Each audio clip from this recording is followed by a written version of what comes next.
കർത്തരുடைய പരിശുദ്ധ നാമത്തിற்கு മഹിമ ഉണ്ടാവதாக. കർത്താവിന്റെ അതിപരിശുദ്ധമായ നാമം മഹത്വപ്പെടട്ടെ. എല്ലാവർക്കും നിങ്ങളെല്ലാവർക്കും കർത്തരും രക്ഷകരുമായിരിക്കുന്ന കർത്താവും രക്ഷിതാവുമായ ആണ്ടവരാகிய இயேசு கிறிஸ்துவின் இனிய നാമത്തിൽ കർത്താവായ യേശു ക്രിസ്തുവിന്റെ നിസ്തുല്യ നാമത്തിൽ உங்களை வாழ்த்துகிறேன். നിങ്ങൾക്ക് നന്ദി പറയുന്നു. இந்த നാളിലെ ഇന്ന് പകലില് കർത്തരുடைய വചനത്തെ ധ്യാനിക്കാൻ പോകുகிறோம். ഈ സമയം നാം കർത്താവിന്റെ വചനത്തെ ധ്യാനിക്കാൻ പോവുകയാണ്. തല വണങ്ങി നാം തലകളെ വണക്കി കർത്തരെ നോക്കി பார்ப்போம். ദൈവത്തെ നോക്കി ധ്യാനിക്കാം. കർത്തരുடைய വചനം ദൈവത്തിന്റെ വചനം വല്ലമൈ ഉള്ളത്, മഹത്വമുള്ളതാണ്. അത് ആത്മാവെ ജീവിപ്പിക്കக்கூடிയത്, അത് ആത്മാവിനെ ജീവിപ്പിക്കുന്നതാണ്. അത് നമ്മുടെ ജീവിതത്തെ മാറ്റக்கூடிയത്, അത് നമ്മുടെ ജീവിതത്തെ മാറ്റുന്നതാണ്. அந்த വചനം ആ വചനം உங்கள் இருதயத்துக்குள்ளே നമ്മുടെ ഹൃദയത്തിന്റെ ഉള്ളിൽ விதைக்கப்பட்டு 30, 60, 100 பலனை கொடுக்கத்தக்கதாக എന്ന ഫലങ്ങൾ കൊടുക്കത്തക്കതാണ്. നിങ്ങൾ கர்த்தருக்காக കർത്താവിന് വേണ്ടി கனி கொடுக்கிற വില കൊടുക്കുന്ന மரங்களாக, ഫലം കൊടുക്കുന്ന മരങ്ങളായി நீங்கள் മാറത്തക്കதாக നമ്മൾ മാറ്റപ്പെടണം. கர்த்தர் இன்றைக்கு കർത്താവ് ഇന്ന് உங்கள் மனதிலே നമ്മുടെ മനസ്സിനെ ஆழமாய் கிரியை செய்வார். ആഴത്തിൽ പ്രവർത്തിക്കും. நாம் அவரையே நோக்கி பார்ப்போம். നാം ദൈവമുഖത്തിലേക്ക് നോക്കാം. கண்கள் அவரையே நோக்கி பார்ப்போம். നമ്മുടെ കണ്ണുകൾ ദൈവത്തെ ഒന്ന് കാണും. சூழ்நிலையை பார்க்காதீர்கள், നമ്മുടെ അവസ്ഥകളെ നോക്കല്ലേ. கடந்து வந்த பாதைகளை பார்க்காதீர்கள், നമ്മൾ കടന്നു വന്ന വഴികളെ നോക്കല്ലേ. இன்றைக்கு என்ன நடந்தது என்று பார்க்காதீர்கள், ഇന്ന് പകൽ എന്താ നടന്നതെന്ന് നോക്കാം. நாளைக்கு என்ன நடக்க போகுது என்பதை பார்க்காதீர்கள். നാളെ എന്ത് നടക്കുമെന്ന് ചിന്തിച്ചുകൊണ്ടിരിക്കുക. கர்த்தராகிய இயேசுவை மாத்திரம் நோக்கி பாருங்கள். യേശുവിന്റെ മുഖത്തേക്ക് മാത്രം നോക്കുക. விசுவாசத்தை துவக்கிறவரும் വിശ്വാസത്തിന്റെ നായകനും முடிக்கிறவரும் പൂർത്തി വരുത്തുന്നവരും அவரையே நோக்கி ആ യേശുവിനെ നോക്കി பொறுமையோடு ஓட கடவுள். സ്വസ്ഥതയോടെ യാത്ര ചെയ്യുവാൻ இன்றைக்கு கர்த்தர் ഇന്ന് കർത്താവ് தமது மகிமை வெளிப்படுத்துவார். തന്റെ മഹിമ വെളിപ്പെടുത്തി. தேவன் ഇന്ന് ദൈവം தமது வல்லமையை விளங்கப்படுவார். ദൈവത്തിന്റെ മഹത്വം വെളിപ്പെടുത്തി. இன்றைக்கு கர்த்தர் உங்களை தொழுவாராக. ഇന്ന് കർത്താവ് നമ്മളെ തൊടും. இங்க வந்திருக்கிற அத்தனை பேரையும், ഈ ആലയത്തിൽ പ്രവേശിച്ചിരിക്കുന്ന சிறியோர் എല്ലാവരും முதல் பெரியோர் வரை, ചെറിയവർ മുതൽ വലിയവർ വരെ கர்த்தருடைய வல்லமை കർത്താവിന്റെ മഹത്വം இன்றைக்கு உங்களை சந்திப்பதாக. ഇന്ന് നമ്മളെ സന്ദർശിക്കുന്നത് കൊണ്ട് இன்றைக்கு வந்த உங்கள் அனைவரையும் ഇന്ന് വന്ന നമ്മളെല്ലാവരെയും கர்த்தர் குணமாக்குவாராக. കർത്താവ് സൗഖ്യമാക്കും. கர்த்தர் விடுதலையாக்குவாராக. കർത്താവ് നമുക്ക് സൗഖ്യം തരും. எல்லா பலவீனங்களை நீக்குவாராக. എല്ലാ ബലഹീനതകളും നീക്കും. உங்கள் தேவைகளை அனைத்தையும் சந்திப்பாராக. നമ്മുടെ എല്ലാ ആവശ്യങ്ങളും ഇത് പ്രവർത്തിക്കും. ஹalleluya. ഹല്ലേലൂയ. அவரையே நம்புங்கள், കർത്താവിനെ വിശ്വസിക്കും. கர்த்தரே நம்புங்கள். കർത്താവിനെ இந்த വിശ്വസിക്കും. சுயத்தை நம்பாதீர்கள், നമ്മുടെ സ്വയത്തിൽ ആശ്രയിക്കല്ലേ. எந்த மனிதனை நம்பாதீர்கள், ഒരു മനുഷ്യനെയും വിശ്വസിക്കില്ലേ. அவரையே நம்புங்கள். കർത്താവിനെ വിശ്വസിക്കുക. தாவீது சொன்னார், ദാവീദ് പറഞ്ഞു, நீரே என் நம்பிக்கை, നീയാ ദൈവമേ, நீரே என் நம்பிக்கை. നീയാ എന്റെ രക്ഷ. Hallelujah. Hallelujah. Oh, thank you Jesus. Thank you Jesus. Thank you Jesus. Thank you Jesus. Thank you Jesus. Thank you Jesus. Hallelujah. லேசான காரியம் உமக்கு லேசான காரியம், பலமுள்ளவன் பலனற்றவன், பலன் உள்ளவன் பலனில்லாதவன், யாராயிருந்தாலும் உதவிகள் செய்வது லேசான காரியம். என் இயேசுவுக்கு லேசான காரியம். மண்ணை பிசைந்து மனிதனை படைப்பது லேசான காரியம். மண்ணை பிசைந்து மனிதனை படைப்பது லேசான காரியம். மண்ணான மனிதர்க்கு மன்னாவை தருவதும் லேசான காரியம். மன்னான மனிதர்க்கு மன்னாவை தருவதும் லேசான காரியம். உமக்கது லேசான லேசான காரியம், எதுவும் லேசான காரியம். கூழாங்கல்லாலே கோலியாத் வீழ்ந்தது லேசான காரியம். கூழாங்கல்லாலே கோலியாத் வீழ்ந்தது லேசான காரியம். ஆழ்கடல் மீனதில் வரி பணம் செலுத்துவது லேசான காரியம். ஆழ்கடல் மீனதில் வரி பணம் தருவதும் லேசான காரியம். உமக்கது லேசான காரியம், லேசான காரியம். உமக்கு லேசான காரியம். கற்பாரை போலே கடல் மேல் நடப்பது லேசான காரியம். கற்பாரை போலே கடல் மேல் நடப்பது லேசான காரியம். கச்சாடி நீரை களிரசமாக்குவதும் லேசான காரியம். கச்சாடி நீரை களிரசமாக்குவதும் லேசான காரியம். என் இயேசுவுக்கு லேசான காரியம், லேசான காரியம். எதுவும் லேசான காரியம். பலமுள்ளவன் பலனில்லாதவன், பலமுள்ளவன் பலனில்லாதவன், யாராயிருந்தாலும் உதவிகள் செய்வது லேசான காரியம். உமக்கது லேசான காரியம். என் இயேசுவுக்கு லேசான காரியம். என் இயேசுவுக்கு லேசான காரியம். പരലോകത്തിലാകും യേശുവിൻ നാമത്തിൽ നമ്മുടെ സന്നിധാനത്തിൽ അവിടുത്തെ സന്നിധിയോടടുത്ത് ഇന്നലെ വാർത്തയെ ഇന്ന് അവിടുത്തെ വാക്കുകൾ മഹിമപ്പെടുത്തുവിനാണ്, മഹത്വപ്പെടുത്തണമേ. വാർത്തയിൽ ജീവനുണ്ട്, അവിടുത്തെ വാക്കിൽ ജീവനുണ്ട്. ആ ജീവൻ ഞങ്ങൾക്ക് ഒളിയാക കാണപ്പെടും. ആ ജീവൻ ഞങ്ങൾക്ക് പ്രകാശമായി കാണും. ഞങ്ങളെ പ്രകാശിക്കര, ഞങ്ങളെ പ്രകാശിപ്പിക്കുകയാണ് ഒളി നീരേ.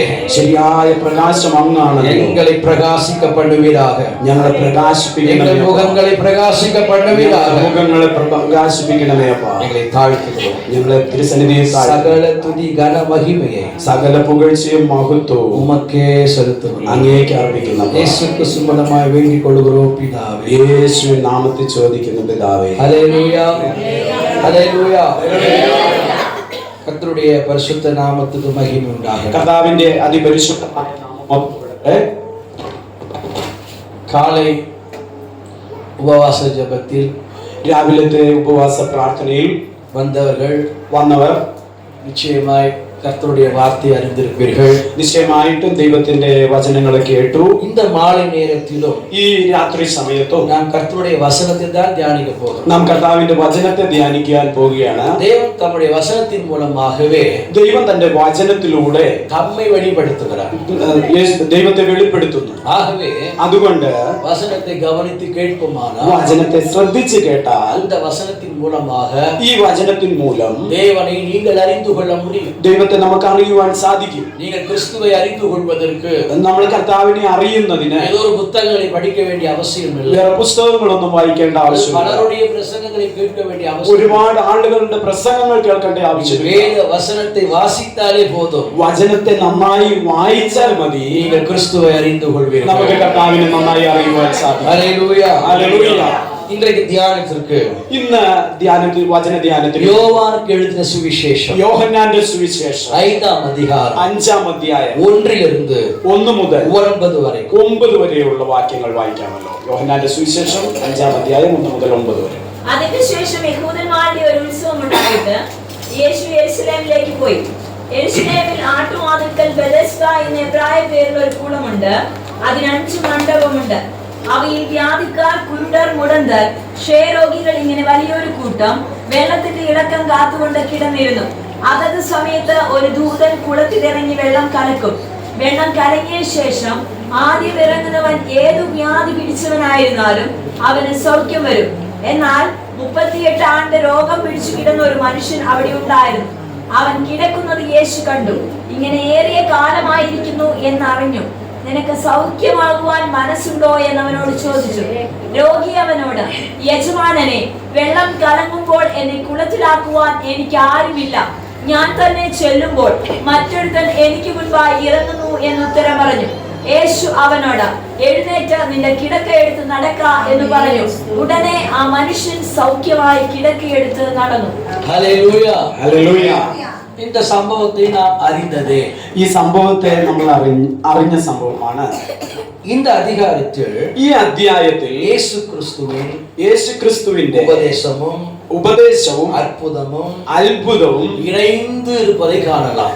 ചേർന്ന് പോകുന്നത് നമുക്ക് കാണാം. ஆண்டவர் കർത്താവ് இந்த அற்புதத்தை இப்ப வாசித்ததான இந்த அற்புதத்தை ഇപ്പൊ നമ്മൾ വായിച്ചു കേട്ടതായ ആ അത്ഭുതത്തെ ஓய்வு நாளில் செய்தபடியால் ശബത്ത് നാളിൽ ചെയ്തതുകൊണ്ട് அவருடைய சத்துருக்கள் அவருக்கு விரோதமாக எழும்புகிறதை பார்க்கிறோம். കർത്താവിന്റെ ശത്രുക്കൾ കർത്താവിന് വിരോധമായിട്ട് എഴുന്നേൽക്കുന്നത് നമുക്ക് കാണാം. தனக்கு உண்டான எதிர்ப்புகள் மத்தியிலும் കർത്താവിനുണ്ടായ എതിർപ്പിന്റെ മധ്യത്തിൽ യേശു കർത്താവ് அவருடைய ஊழியத்தையும் തന്റെ ശുശ്രൂഷയെയും அவருடைய தெய்வீக தன்மையையும் ദൈവവുമായിട്ടുള്ള ബന്ധത്തെയും அவருடைய அதிகாரத்தையும் യേശുവിന്റെ അധികാരത്തെയും വെളിപ്പെടുത്തി. நீங்கள் கவனிக்க வேண்டும். നമ്മൾ ശ്രദ്ധിക്കണം. இயேசு ஒவ்வொரு அற்புதத்தை செய்யும் பொழுதெல்லாம் യേശു കർത്താവ് ഓരോ അത്ഭുതം ചെയ്യുമ്പോഴും தமது தெய்வீக தன்மையை வெளிப்படுத்துகிறார். തന്റെ ദൈവത്വത്തെ വെളിപ്പെടുത്തുന്നു. அப்படி என்றால் അങ്ങനെയെന്നാൽ நான் தான் നമ്മളാണ് தேவன் ദൈവം എന്ന് അടയാളത്തെ കാട്ടുവதற்காகவே യേശുവാണ് ദൈവം എന്ന അടയാളം കാണിക്കുന്നതിന് വേണ്ടി നടത്തിனார். അത്ഭുതങ്ങൾ ചെയ്തു. ആകவே இந்த இடத்திலே ஒரு சம்பவத்தை பார்க்கிறோம். അതുകൊണ്ട് ഈ സ്ഥലത്ത് ഒരു സംഭവത്തെ നമ്മൾ കാണുന്നു.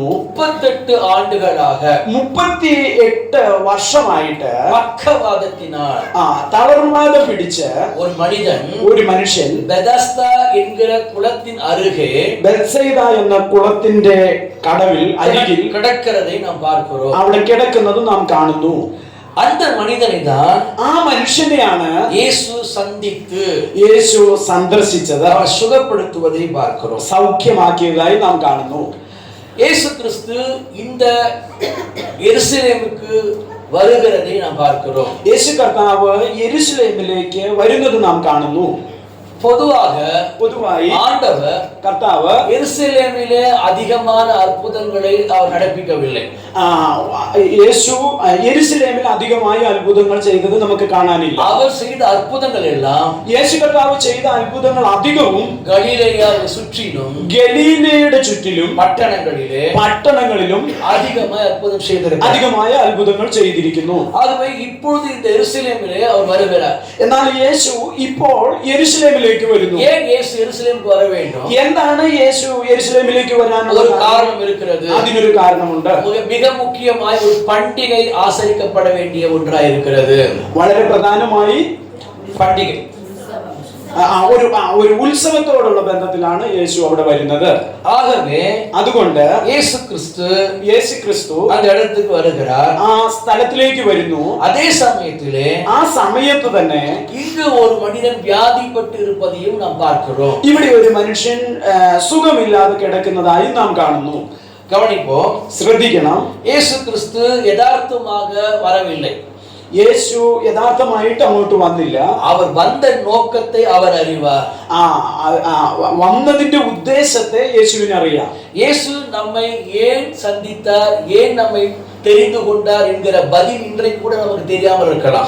യേശു എന്തിനാണ് നമ്മുടെ അടുക്കൽ വന്നത്, എന്തിനാണ് യേശു നമ്മളെ സന്ദർശിച്ചത് എന്നതിന്റെ ഉത്തരം നമുക്ക് ഒരുപക്ഷെ ഇന്ന് അറിയാതെ ഇരിക്കാം. நீங்கள் திடீரென்று கிறிஸ்தவராய் மாறினவர்கள் அல்ல. നമ്മൾ പെട്ടെന്നൊരു സുപ്രഭാതത്തിൽ ക്രിസ്ത്യാനികളായി മാറിയവരല്ല. இயேசு கிறிஸ்து உங்களை தாயின் கர்ப்பத்திலே அறிந்திருந்தார். യേശു കർത്താവ് നമ്മളെ അമ്മയുടെ ഉദരത്തിലായിരിക്കുമ്പോഴേ ദൈവം നമ്മളെ അറിഞ്ഞു. ஆகவே நீங்கள் தெரிந்து கொள்ளப்பட்டவர்கள். അപ്പോൾ നമ്മൾ അറിയപ്പെട്ടവരാണ് ദൈവത്താൽ. ஆகவே நாம் பாக்கியம் பெற்ற ஜனமாக இருக்கிறோம். അതുകൊണ്ട് നമ്മൾ ഭാഗ്യമുള്ള ജനമാണ്. ஹல்லேலூயா ഹല്ലേലൂയ.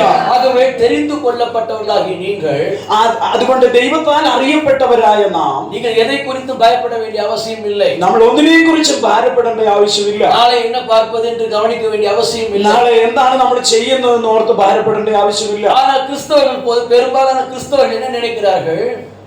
பெரும்பாலான கிறிஸ்தவர்கள் ക്രിസ്ത്യാനികൾ എന്താണ് ചിന്തിക്കുന്നത്?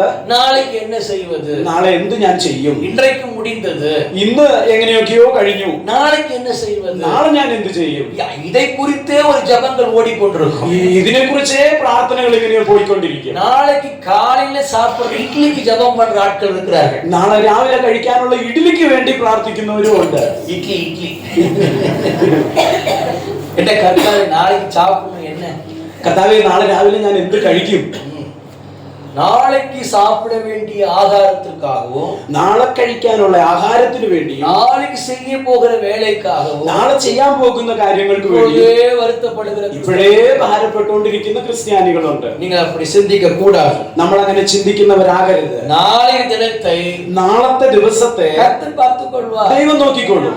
இன்றைக்கு உங்களை நடத்தினவர் ഇന്ന് നമ്മളെ നടത്തിയ ദൈവം நாளை அதை விட அதிகமாக നാളെ நடத்துவார். അതിലും നന്നായി നമ്മെ നടത്തും. ஹல்லேலூயா. ഹല്ലേലൂയ. ஆகவே நாம் ஆராதிக்கிற தேவன், അതുകൊണ്ട് നാം ആരാധിക്കുന്ന ദൈവം மிக மிக பெரியவர், വളരെ വലിയവനാകുന്നു. ஹல்லேலூயா. ஹல்லேலூயா. ஹல்லேலூயா. ഹല്ലേലൂയ. ஆகவே நல்லா கவனிக்கணும். எருசலேமிலே ஒரு பிரதான பண்டிகை கொண்டாடப்படுகிறது. അതുകൊണ്ട് നമ്മൾ വളരെ ശ്രദ്ധിക്കണം. യെരൂശലേമിൽ ഒരു പ്രധാന ഉത്സവം നടക്കാൻ அந்த പോകുന്നു. பண்டிகை என்ன? ഉത്സവം എന്താണ്? பஸ்கா பண்டிகை. பஸ்கா, പെസഹ ആചരണമാണ് അവിടെ നടക്കാൻ പോകുന്നത്. அந்த பண்டிகை அன்றுதான் ആ ഉത്സവത്തിന്റെ അന്നാണ് இயேசு வருகிறார். യേശു അങ്ങോട്ട് நீங்கள் ചെല്ലുന്നത്. கவனிக்க வேண்டும். നമ്മൾ ശ്രദ്ധിക്കണം. நீங்கள் அற்புதத்தை பார்த்துவிட்டு ஓ கர்த்தர் இப்படி செய்தார் என்று துதிப்பதற்காக இது எழுதப்படவில்லை. നിങ്ങളൊരു കാര്യം ശ്രദ്ധിക്കണം. നമ്മൾ ഈ അത്ഭുതത്തെ കണ്ടിട്ട് ഓ ദൈവം അങ്ങനെ ചെയ്തു എന്ന് സ്തുതിക്കാൻ വേണ്ടിയിട്ട് എഴുതിയ ഒരു സംഭവമല്ല ഇത്. தேவன் தாம் என்ன செய்ய போகிறதை அறிந்து செய்கிறதை பார்க்கிறோம். ഇത് ദൈവം താൻ എന്താ ചെയ്യാൻ പോകുന്നതെന്ന് അറിഞ്ഞ് ചെയ്തതായിട്ട് നമുക്ക് കാണാൻ കഴിയും. பாருங்கள், யூதர்கள் எல்லாரும் കൂടുகிற மிக முக்கியமான பண்டிகையாகிய பஸ்காவிலே, ശ്രദ്ധിക്കുക, യഹൂദന്മാർ എല്ലാവരും ചേർന്ന് വരുന്ന ഏറ്റവും പ്രധാന പെരുന്നാളായ പെസഹായില് அந்த இடத்துல இயேசு வருகிறார். ആ സ്ഥലത്തേക്ക് യേശു വരുന്നു. எருசலேமில் என்ன விசேஷம்? യെരൂശലേമിൽ എന്താണ് വിശേഷതയുള്ളത്? அங்குதான் தேவாலயம் உண்டு. അവിടെയാണ് ആലയമുള്ളത്. அந்த தேவாலயத்தை தொழுது கொள்வதற்காக, ആ ദേവാലയത്തിൽ നമസ്കരിക്കുന്നതിന് വേണ്ടി உலகத்தில் உள்ள பல தேசங்களில் இருக்கிற யூதர்கள், ലോകത്തിന്റെ പല ഭാഗങ്ങളിൽ ചിതറിക്കിടക്കുന്ന യഹൂദന്മാർ, சாதாரண யூதர்கள் அல்ல, സാധാരണ യഹൂദന്മാരല്ല, மிக பக்தியுள்ள யூதர்கள், അധികം ഭക്തന്മാരായ യഹൂദന്മാർ அவர்கள் அந்த நேரத்துக்கு வருவார்கள். ആ സമയത്ത് യെരൂശലേമിലേക്ക് അവർ എത്തിച്ചേരും. இந்த நேரத்தில் தான் ഈ സമയത്താണ് இயேசுவும் യേശു எருசலேமின் வாசலிலே நுழைகிறார். യെരൂശലേം വാതിലിലൂടെ പ്രവേശിച്ച് അകത്തേക്ക് വരുന്നത്. ஹல்லேலூயா. ഹല്ലേലൂയ. இயேசு எருசலேமுக்கு வரும் பொழுது യേശു യെരൂശലേമിലേക്ക് വരുമ്പോൾ நாம் பார்க்கிறோம், നമ്മൾ കാണുന്നു பெதஸ்தா ബെത്സൈദ என்கிற ஒரு குளம் എന്നൊരു കുളം അവിടെയുണ്ട്, இருந்தது. ഉണ്ടായിരുന്നു. இரண்டாவது, அதுக்கு முந்தைய வசனம் என்ன சொல்கிறது? അതിന് തൊട്ട് മുകളിലുള്ള വചനം എന്താണ്? നമ്മൾ ஆட்டு வாசல் இருந்தது. ഒരു ആട്ടുവാതിൽ അവിടെ அந்த ഉണ്ടായിരുന്നു. வசனத்தை வாசித்து பார்க்கலாம். യെരൂശലേമിലെ ആട്ടുവാതിൽക്കൽ ബെഥസ്ദ എന്ന എബ്രായ പേരുള്ള ഒരു കുളമുണ്ട്. பாருங்கள், அந்த ஆட்டு வாசல் அருகே தான் பெதஸ்தா குளம் இருந்தது. ശ്രദ്ധിക്കുക, ആ ആടുവാതിലിന്റെ അടുത്താണ് ബെത്സൈദ കുളം ഇരുന്നത്. நீங்கள் என்றைக்காவது നിങ്ങൾ എപ്പോഴെങ്കിലും இந்த வசனத்தை தியானித்ததுண்டா? ഈ വചനഭാഗം ധ്യാനിച്ചിട്ടുണ്ടോ? நாம் பொதுவாக வசனத்தை படிக்கும் பொழுது നമ്മളെ സാധാരണയായി വചനം വായിക്കുമ്പോ ஆட்டு வாசலை தியானிக்க போவதில்லை.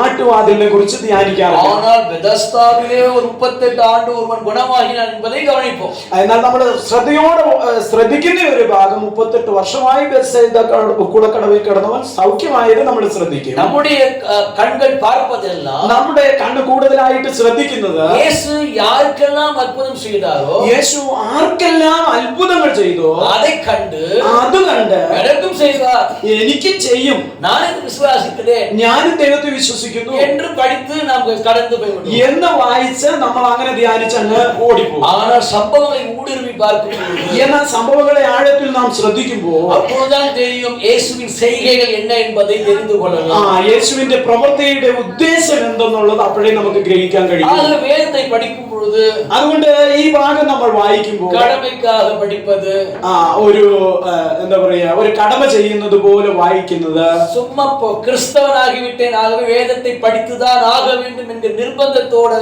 படிக்க வேண்டியது, ഞാൻ ക്രിസ്ത്യാനി ആയതുകൊണ്ട് ബൈബിൾ വായിച്ചില്ലെങ്കിൽ എങ്ങനെയാ എന്ന് കരുതി ബൈബിൾ വായിക്കുന്നത്, அப்படி இருக்க கூடாது. അങ്ങനെ ആയിരിക്കരുത്. ஒரு போதகர் சொல்லுகிறார், ഒരു ഉപദേശി ഇപ്രകാരം இங்க இல்ல சென்னையிலே சொல்லுகிறார், ഇവിടുത്തെ കാര്യമല്ല ചെന്നൈയിലെ കാര്യം. இந்த போதகரை பற்றி எனக்கு தெரியும், இந்த போதകരെ പറ്റി, ഈ ഉപദേശിയെ പറ്റി എനിക്ക് நம்முடைய போதகரை தெரியும், நல்ல போதகர்.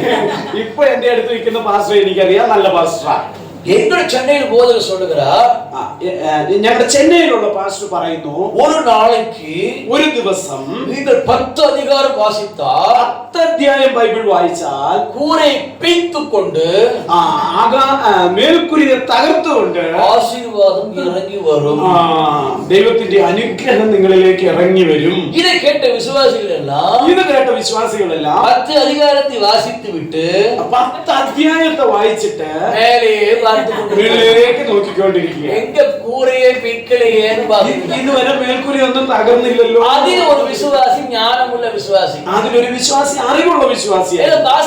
പാസ്റ്റർ 10 அதிகாரம் வாசித்தார், 10 അധ്യായം വായിച്ചു. ஊரை பிச்சுக்கிட்டு ஆசீர்வாதம் வர சொன்னீங்களே, മേൽക്കുര തകർത്തോണ്ട് അനുഗ്രഹം വരുമെന്ന് പറഞ്ഞല്ലോ, ஒன்றும் வரவில்லையே, ഇതുവരെ ഒന്നും വന്നില്ലല്ലോ. அதுக்கு போதகர் சொன்னாராம், അതിന് പാസ്റ്റർ പറഞ്ഞു, நீங்கள் 10 அதிகாரம் வாசிப்பதற்காகத்தான் அப்படி சொன்னேன்.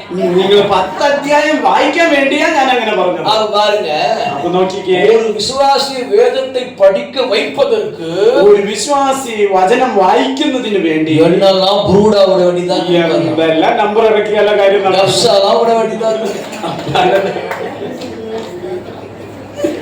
கப்சா கப்சா போய் പോയി നുണയെല്ലാം പറയേണ്ട വരും. கப்சாலாம் போய் அப்படிலாம் சொன்னாதான் അങ്ങനെയൊക്കെ പറഞ്ഞെങ്കിലേ நீங்கள் செய்வீர்கள்.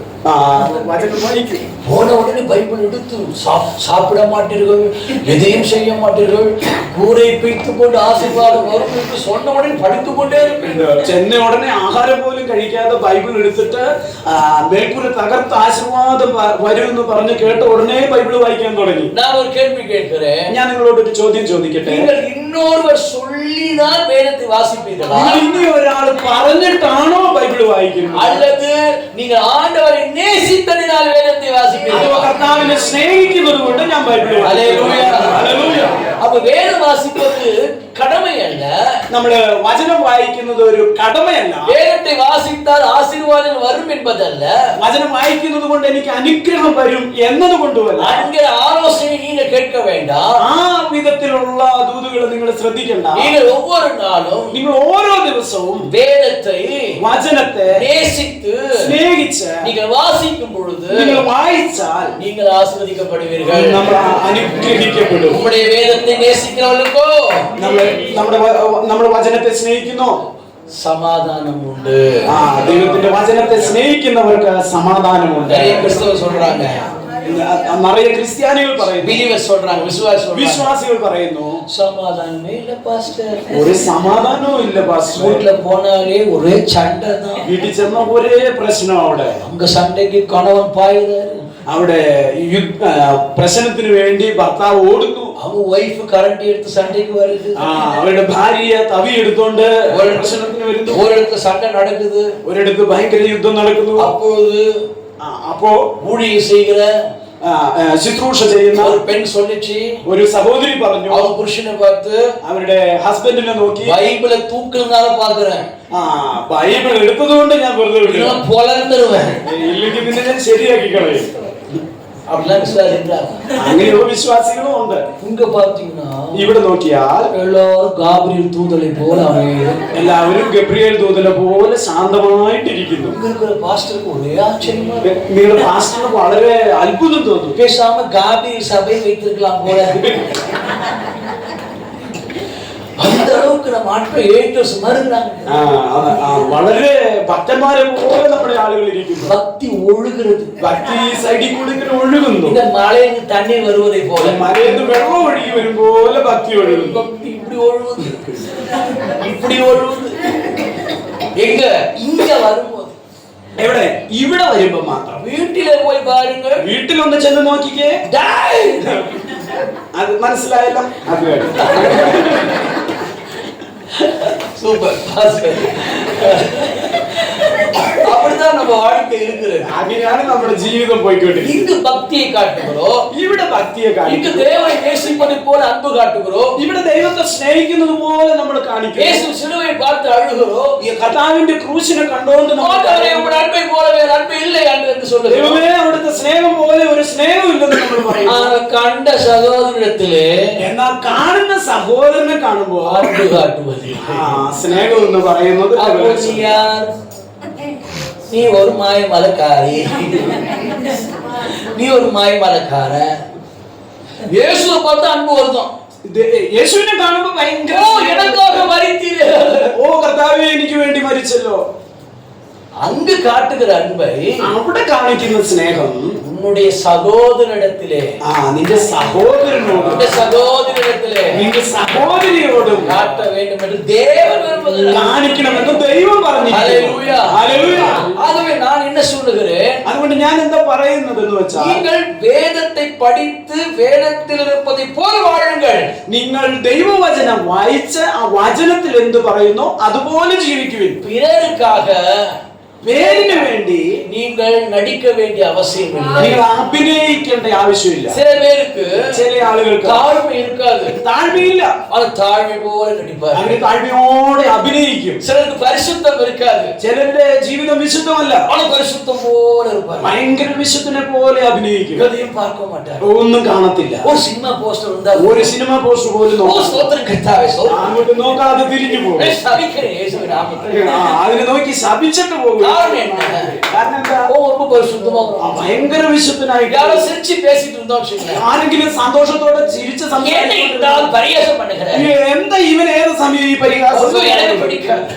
അതും കാണുന്നത് ഇഷ്ടപ്പെടത്തില്ല. சில விசுவாசிகளும் சரி, ചില വിശ്വാസികളും சில ഇങ്ങനെ, ஊழியக்காரரும் சரி, ചില ദൈവദാസന്മാരും എങ്ങനെയാ, ஒரு பரிசுத்தத்தை ஃபாலோ பண்றாங்க. അവര് വിശുദ്ധമായി എപ്പോഴും എല്ലാത്തെയും കാണുന്നു. அது என்ன பரிசுத்தம் தெரியுமா? അത് എന്നെ വിശുദ്ധിയാന്നറിയാമോ? மூஞ்சி உம்முன்னு வச்சுக்கிட்டு മുഖം ഇങ്ങനെ മൂന്ന് വെച്ചിട്ട് சிரிக்கவே மாட்டாங்க. ചിരിക്കത്തില്ല. ஞான பரிசுத்தம். ഞാൻ ചിരിച്ച എന്റെ വിശുദ്ധി പോകും. Praise Lord brother, hallelujah, praise Lord, praise the Lord அப்படி சொல்லுவாரு. இல்ல நீங்க சொல்லலாம், நான் சொல்றேன். കാണുമ്പോ praise the Lord, praise Lord brother அப்படி சொன்ன உடனே അങ്ങനെ പറഞ്ഞ ഉടനെ praise Lord. Praise the Lord. ஏன்? എന്താ ഇങ്ങനെ? பரிசுத்தமா ഭയങ്കര വിശുദ്ധമാണ്. அவர் நடைய பார்க்கும்போது അവര് നടക്കുമ്പോ பிரைஸ் லார்ட்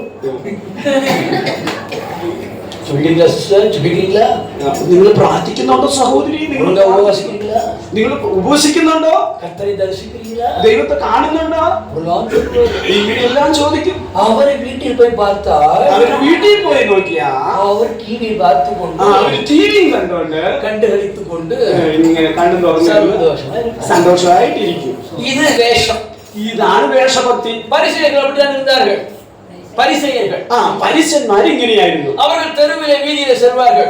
അവര് വഴിയെ കൂടെ നടന്നു ചെല്ലും. அது போகிற யூத மக்களுக்கு முன்பதாக അവിടെ പോയിക്കൊണ്ടിരിക്കുന്ന യഹൂദന്മാരുടെ தேடி நின்று கொண்டு വഴിയിൽ നിന്നുകൊണ്ട് கையை தூக்கி கொண்டு കൈ ഉയർത്തി ஓ கர்த்தாவே, ഓ ദൈവമേ, ஒரு நீண்ட ஜெபத்தை செய்வார். അങ്ങനെ ഒരു വലിയ നീണ്ട പ്രാർത്ഥന പ്രാർത്ഥിക്കും. இதை பார்த்தவர்கள் எல்லாம் ഇത് കാണുന്നവരൊക്കെ ஓ என்ன பக்தி, ഓ എന്നെ ഭക്തൻ, என்ன ஒரு பரிசுத்தவான் എത്ര വിശുദ്ധനായവൻ என்று அவர்கள் பயந்து അങ്ങനെ അവര് ഭയപ്പെട്ട് அவரை மதிப்பார்கள்.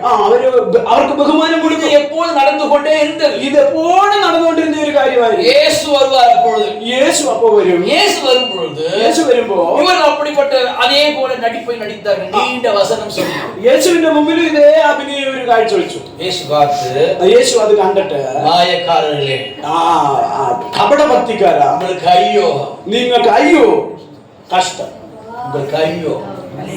மனிதர் காணும்படி, മനുഷ്യന് കാണാൻ വേണ്ടി ஒரு நீண்ட ஜெபத்தை ഒരു செய்கிறீர்கள், വലിയ പ്രാർത്ഥന പ്രാർത്ഥിക്കുന്നല്ലോ. நீங்க சொல்லுவீர்கள், നിങ്ങൾ ഇങ്ങനെ ചൊല്ലുന്നു, ஆனா ஒன்றையும் நீங்க செய்ய மாட்டீர்கள். നിങ്ങൾ എല്ലാം പറയും, പക്ഷെ ഒന്നും ചെയ്യത്തില്ല. ഹല്ലേലൂയ. உங்களுக்கும் பொருந்தும் எனக்கும் பொருந்தும். ഹല്ലേലൂയ. ஹல்லேலூயா. பிரசங்கம் பண்றது பெரிய விஷயம் கிடையாது. പ്രസംഗിക്കുന്നൊന്നും വലിയ കാര്യമല്ല. நீங்க என்னை விட பெரிய பிரசங்கியெல்லாம் பார்த்திருப்பீர்கள். നിങ്ങൾക്ക് എന്നെക്കാളും വലിയ പ്രാസംഗികരെ നിങ്ങൾ കണ്ടിട്ടുണ്ട്. இப்படி போய் பிரசங்கிக்கிறவங்க, இப்படி போய் பிரசங்கிக்கிறவங்க பார்த்திருப்பீங்க. അങ്ങോട്ട് നടന്ന് പ്രസംഗിക്കുന്ന, ഇങ്ങോട്ട് നടന്ന് പ്രസംഗിക്കുന്നവർ ഭയങ്കര ആലോചനയൊക്കെ പറയും. நீங்கள் பார்க்கிற ஆள் வாயை பொளந்து നിങ്ങൾ വാ തുറന്ന് നോക്കിയിരിക്കും ഇവരെന്താ പറയുന്നത്. இவர்கிட்ட தலையை உடனும் பார்ப்பீங்க. അവരുടെ അടുത്ത് പോയി ഒന്ന് തലയിൽ കൈവച്ച് அவர் கை வைத்து ஜெபித்தால் எல்லாம் நடக்கும் என்று நினைப்பீர்கள். അവരൊന്ന് കൈവച്ച് പ്രാർത്ഥിച്ചതിന്റെ എല്ലാ വിഷയത്തിനും ஆனால் அவரோ பறந்து விடுவார். എന്നാൽ അവർ പറന്നു പോകും. ஏனோ பெரிய ஊழியக்காரர், എത്രയോ വലിയ ശുശ്രൂഷ. ஹல்லேலூயா. ഹല്ലേലൂയ. நாம் விசுவாசிகள் தான், നമ്മൾ വിശ്വാസികളാ, ஆனா நமக்கு அந்த அளவுக்கு அறிவு இல்லை. നമുക്ക് അത്രത്തോളം അറിവില്ല. எதை பற்றிய அறிவு? എന്തിനെ കുറിച്ചുള്ള അറിവ്? வேதத்தை பற்றிய அறிவு, വചനത്തെ കുറിച്ചുള്ള അറിവ്, கிறிஸ்துவை குறித்த அறிவு കർത്താവിനെ കുറിച്ചുള്ള അറിവ് இல்ல. നമുക്ക് വളരെ കുറവാണ്. ஆகவேதான் അതുകൊണ്ടാണ് வஞ்சிக்கப்படுகிறோம். നമ്മൾ വഞ്ചിക്കപ്പെട്ടു പോകുന്നത്. பலர் இந்த வேதத்தை எடுத்தே நம்மை வஞ்சிக்கிறார்கள். പലരും ഇതേ വചനത്തെ എടുത്ത് തന്നെ നമ്മളെ പറ്റിക്കുന്നു. ஆகவே நீங்கள் விழிப்புள்ளவர்களாக இருங்கள். ആകയാൽ നിങ്ങൾ ശ്രദ്ധയുള്ളവരായിരിക്കും. ஹல்லேலூயா. ഹല്ലേലൂയ. அது வேதத்தை படிக்கும் பொழுது നമ്മൾ വചനം വായിക്കുമ്പോ ஏதோ ஒன்றை மாத்திரம் பிடித்துக் கொண்டு ഏതെങ്കിലും ഒരു ഭാഗം മാത്രം നമ്മൾ പിടിച്ചോണ്ട് கோடு போட்டு விட்டு അതിന് താഴെ ഒരു വരയിട്ട് கர்த்தர் என்னோடு பேசினார் ദൈവം എന്നോട് സംസാരിച്ചു என்று சொல்லக்கூடாது. അങ്ങനെ നമ്മൾ പറയരുത്. எங்க சென்னையில ഞാനായിരിക്കുന്ന ചെന്നൈയില് ஒருத்தருடைய வேதத்தை வாசித்தேன். அவர் வேதத்தை புஸ்தகத்தை வாங்கினேன். ഒരാളുടെ ബൈബിൾ ഞാനൊന്ന് മേടിച്ചു. வசனம் பூரா ரெட் கலர்ல ஒரே கோடு, എല്ലാ വാക്യത്തിന്റെ താഴത്ത് ചുവന്ന മഷിക്ക് இந்த சைடுல ப்ளூ கலர்ல கோடு, ഒരു സൈഡില് ബ്ലൂ മഷി കൊണ്ട് വരച്ചു. ஒவ்வொரு வாக்கு தத்துவத்திலும் டேட், ഓരോ വാക്തത്വത്തിലും ഡേറ്റ് நான் എഴുതിയിട്ടുണ്ട്. பார்த்து என்ன ஒரே வசனமா கோடு போட்டு இருக்குது.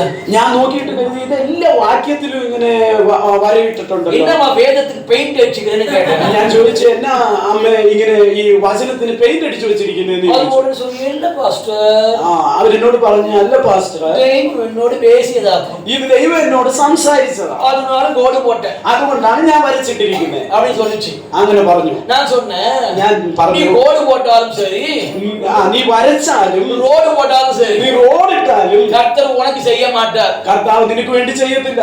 ஏனென்றால் എന്തുകൊണ്ടെന്നാ இவைகள் எல்லாம் ഇതെല്ലാം நீ கோடு போடுவதற்கு முன்பதாக നീ വരച്ചിടുന്നതിന് മുമ്പേ முந்தைய வசனத்துக்கு கோடு போட்டு பாரு. മുമ്പേ ദൈവം കോഡ് വരയിട്ടതാ. அப்ப அது என்ன போட்டிருக்குன்னா, இந்த ஆசீர்வாதம் உனக்கு வேண்டுமானால், ഈ അനുഗ്രഹം നിനക്ക് വേണമെങ്കിൽ அதுக்கு முந்தைய ஒரு நிபந்தனை இருக்கும். അതിനു മുമ്പേ ഒരു കൽപ്പന ഉണ്ടാകും. அந்த நிபந்தனையை ആ കൽപ്പനയ്ക്കുള്ളിൽ நீங்க கை கொள்ளாமல் ആ കൽപ്പന അനുസരിക്കാതെ நீங்கள் ஆசீர்வாதத்தை பெற முடியாது. നിങ്ങൾ അനുഗ്രഹിക്കുക. இப்ப எல்லாருக்கும் ஒரு வசனம் தெரியும். என்ன வசனம் தெரியுமா? உபாகமம் 28:1 என்ன போட்டிருக்கோம் இல்ல, நீங்க வாசிக்கலாம். அதுல 1 என்ன வசனம்? முக்கியமா அது என்ன வசனம்? சகல ஜனங்களை பார்க்கிலும் கர்த்தர் உங்களை மேன்மையாக வைப்பார். போட்டுட்டே இல்லையா வசனம்? 28:1 வாசிங்க பார்க்கலாம். உபாகமம் 28:1. ആവർത്തനം 28-ന്റെ 1-ാമത്തെ വാക്യം. നിന്റെ ദൈവമായ യഹോവയുടെ വാക്ക് നീ ശ്രദ്ധയോടെ കേട്ട് വായിച്ചു. ഞാനിന്ന് നിന്നോട് ആജ്ഞാപിക്കുന്ന അവന്റെ സകല കൽപ്പനകളും പ്രമാണിച്ച് നടന്നാൽ നിന്റെ ദൈവമായ യഹോവ നിന്നെ ഭൂമിയിലുള്ള സർവ്വജാതികൾക്കും നിന്റെ ദൈവം നിന്നെ ഭൂമിയിലുള്ള സകല ജാതികൾക്കും മീതെ ഉന്നതനാക്കും. நம்ம என்ன பண்ணுவோம் தெரியுமா? നമ്മൾ എന്താ ചെയ്യുന്നതെന്ന് അറിയാമോ? முந்தைய பகுதியை விட்டுருவோம். ആദ്യത്തെ ആ ഒരു ഭാഗം ഒന്ന് വിടും. அப்படியே அறுத்து അങ്ങനെ മുറിച്ച് മാറ്റി அதை எடுத்து ஒரு இடத்துல பேஸ்ட் பண்ணிட்டு അതെടുത്ത് മാറ്റിക്കളഞ്ഞിട്ട് சகல ஜனங்களை பார்க்கிலும் உன்னை மேன்மையாக வைப்பார். സകല ജാതികളെക്കാളും നിന്നെ ഉയർത്തി വെക്കും. ஹல்லேலூயா. ഹല്ലേലൂയ. இது சரியா? ഇത് ശരിയാണോ? தேவன் கொடுத்த வசனத்தை ദൈവം തന്ന വചനത്തെ உங்க இஷ்டத்துக்கு நீங்க மாற்றிக்கொள்ளுங்க. നമ്മുടെ ഇഷ്ടത്തിന് നമ്മൾ മാറ്റി உங்கள் இஷ்டத்துக்கு போதிப்பீர்களா? നമുക്ക് ബോധിച്ചു அவர் எழுதி கொடுத்ததையே நீங்கள் மாற்றுவீர்களா? ദൈവം എഴുതി തന്നത് തന്നെ നമുക്ക് തോന്നിയ പോലെ നമ്മൾ മാറ്റുവോ? இப்படி செய்கிறவர்கள் ഇങ്ങനെ ചെയ്യുന്നവർ அதிக ஆக்கினை அடைவார்கள்.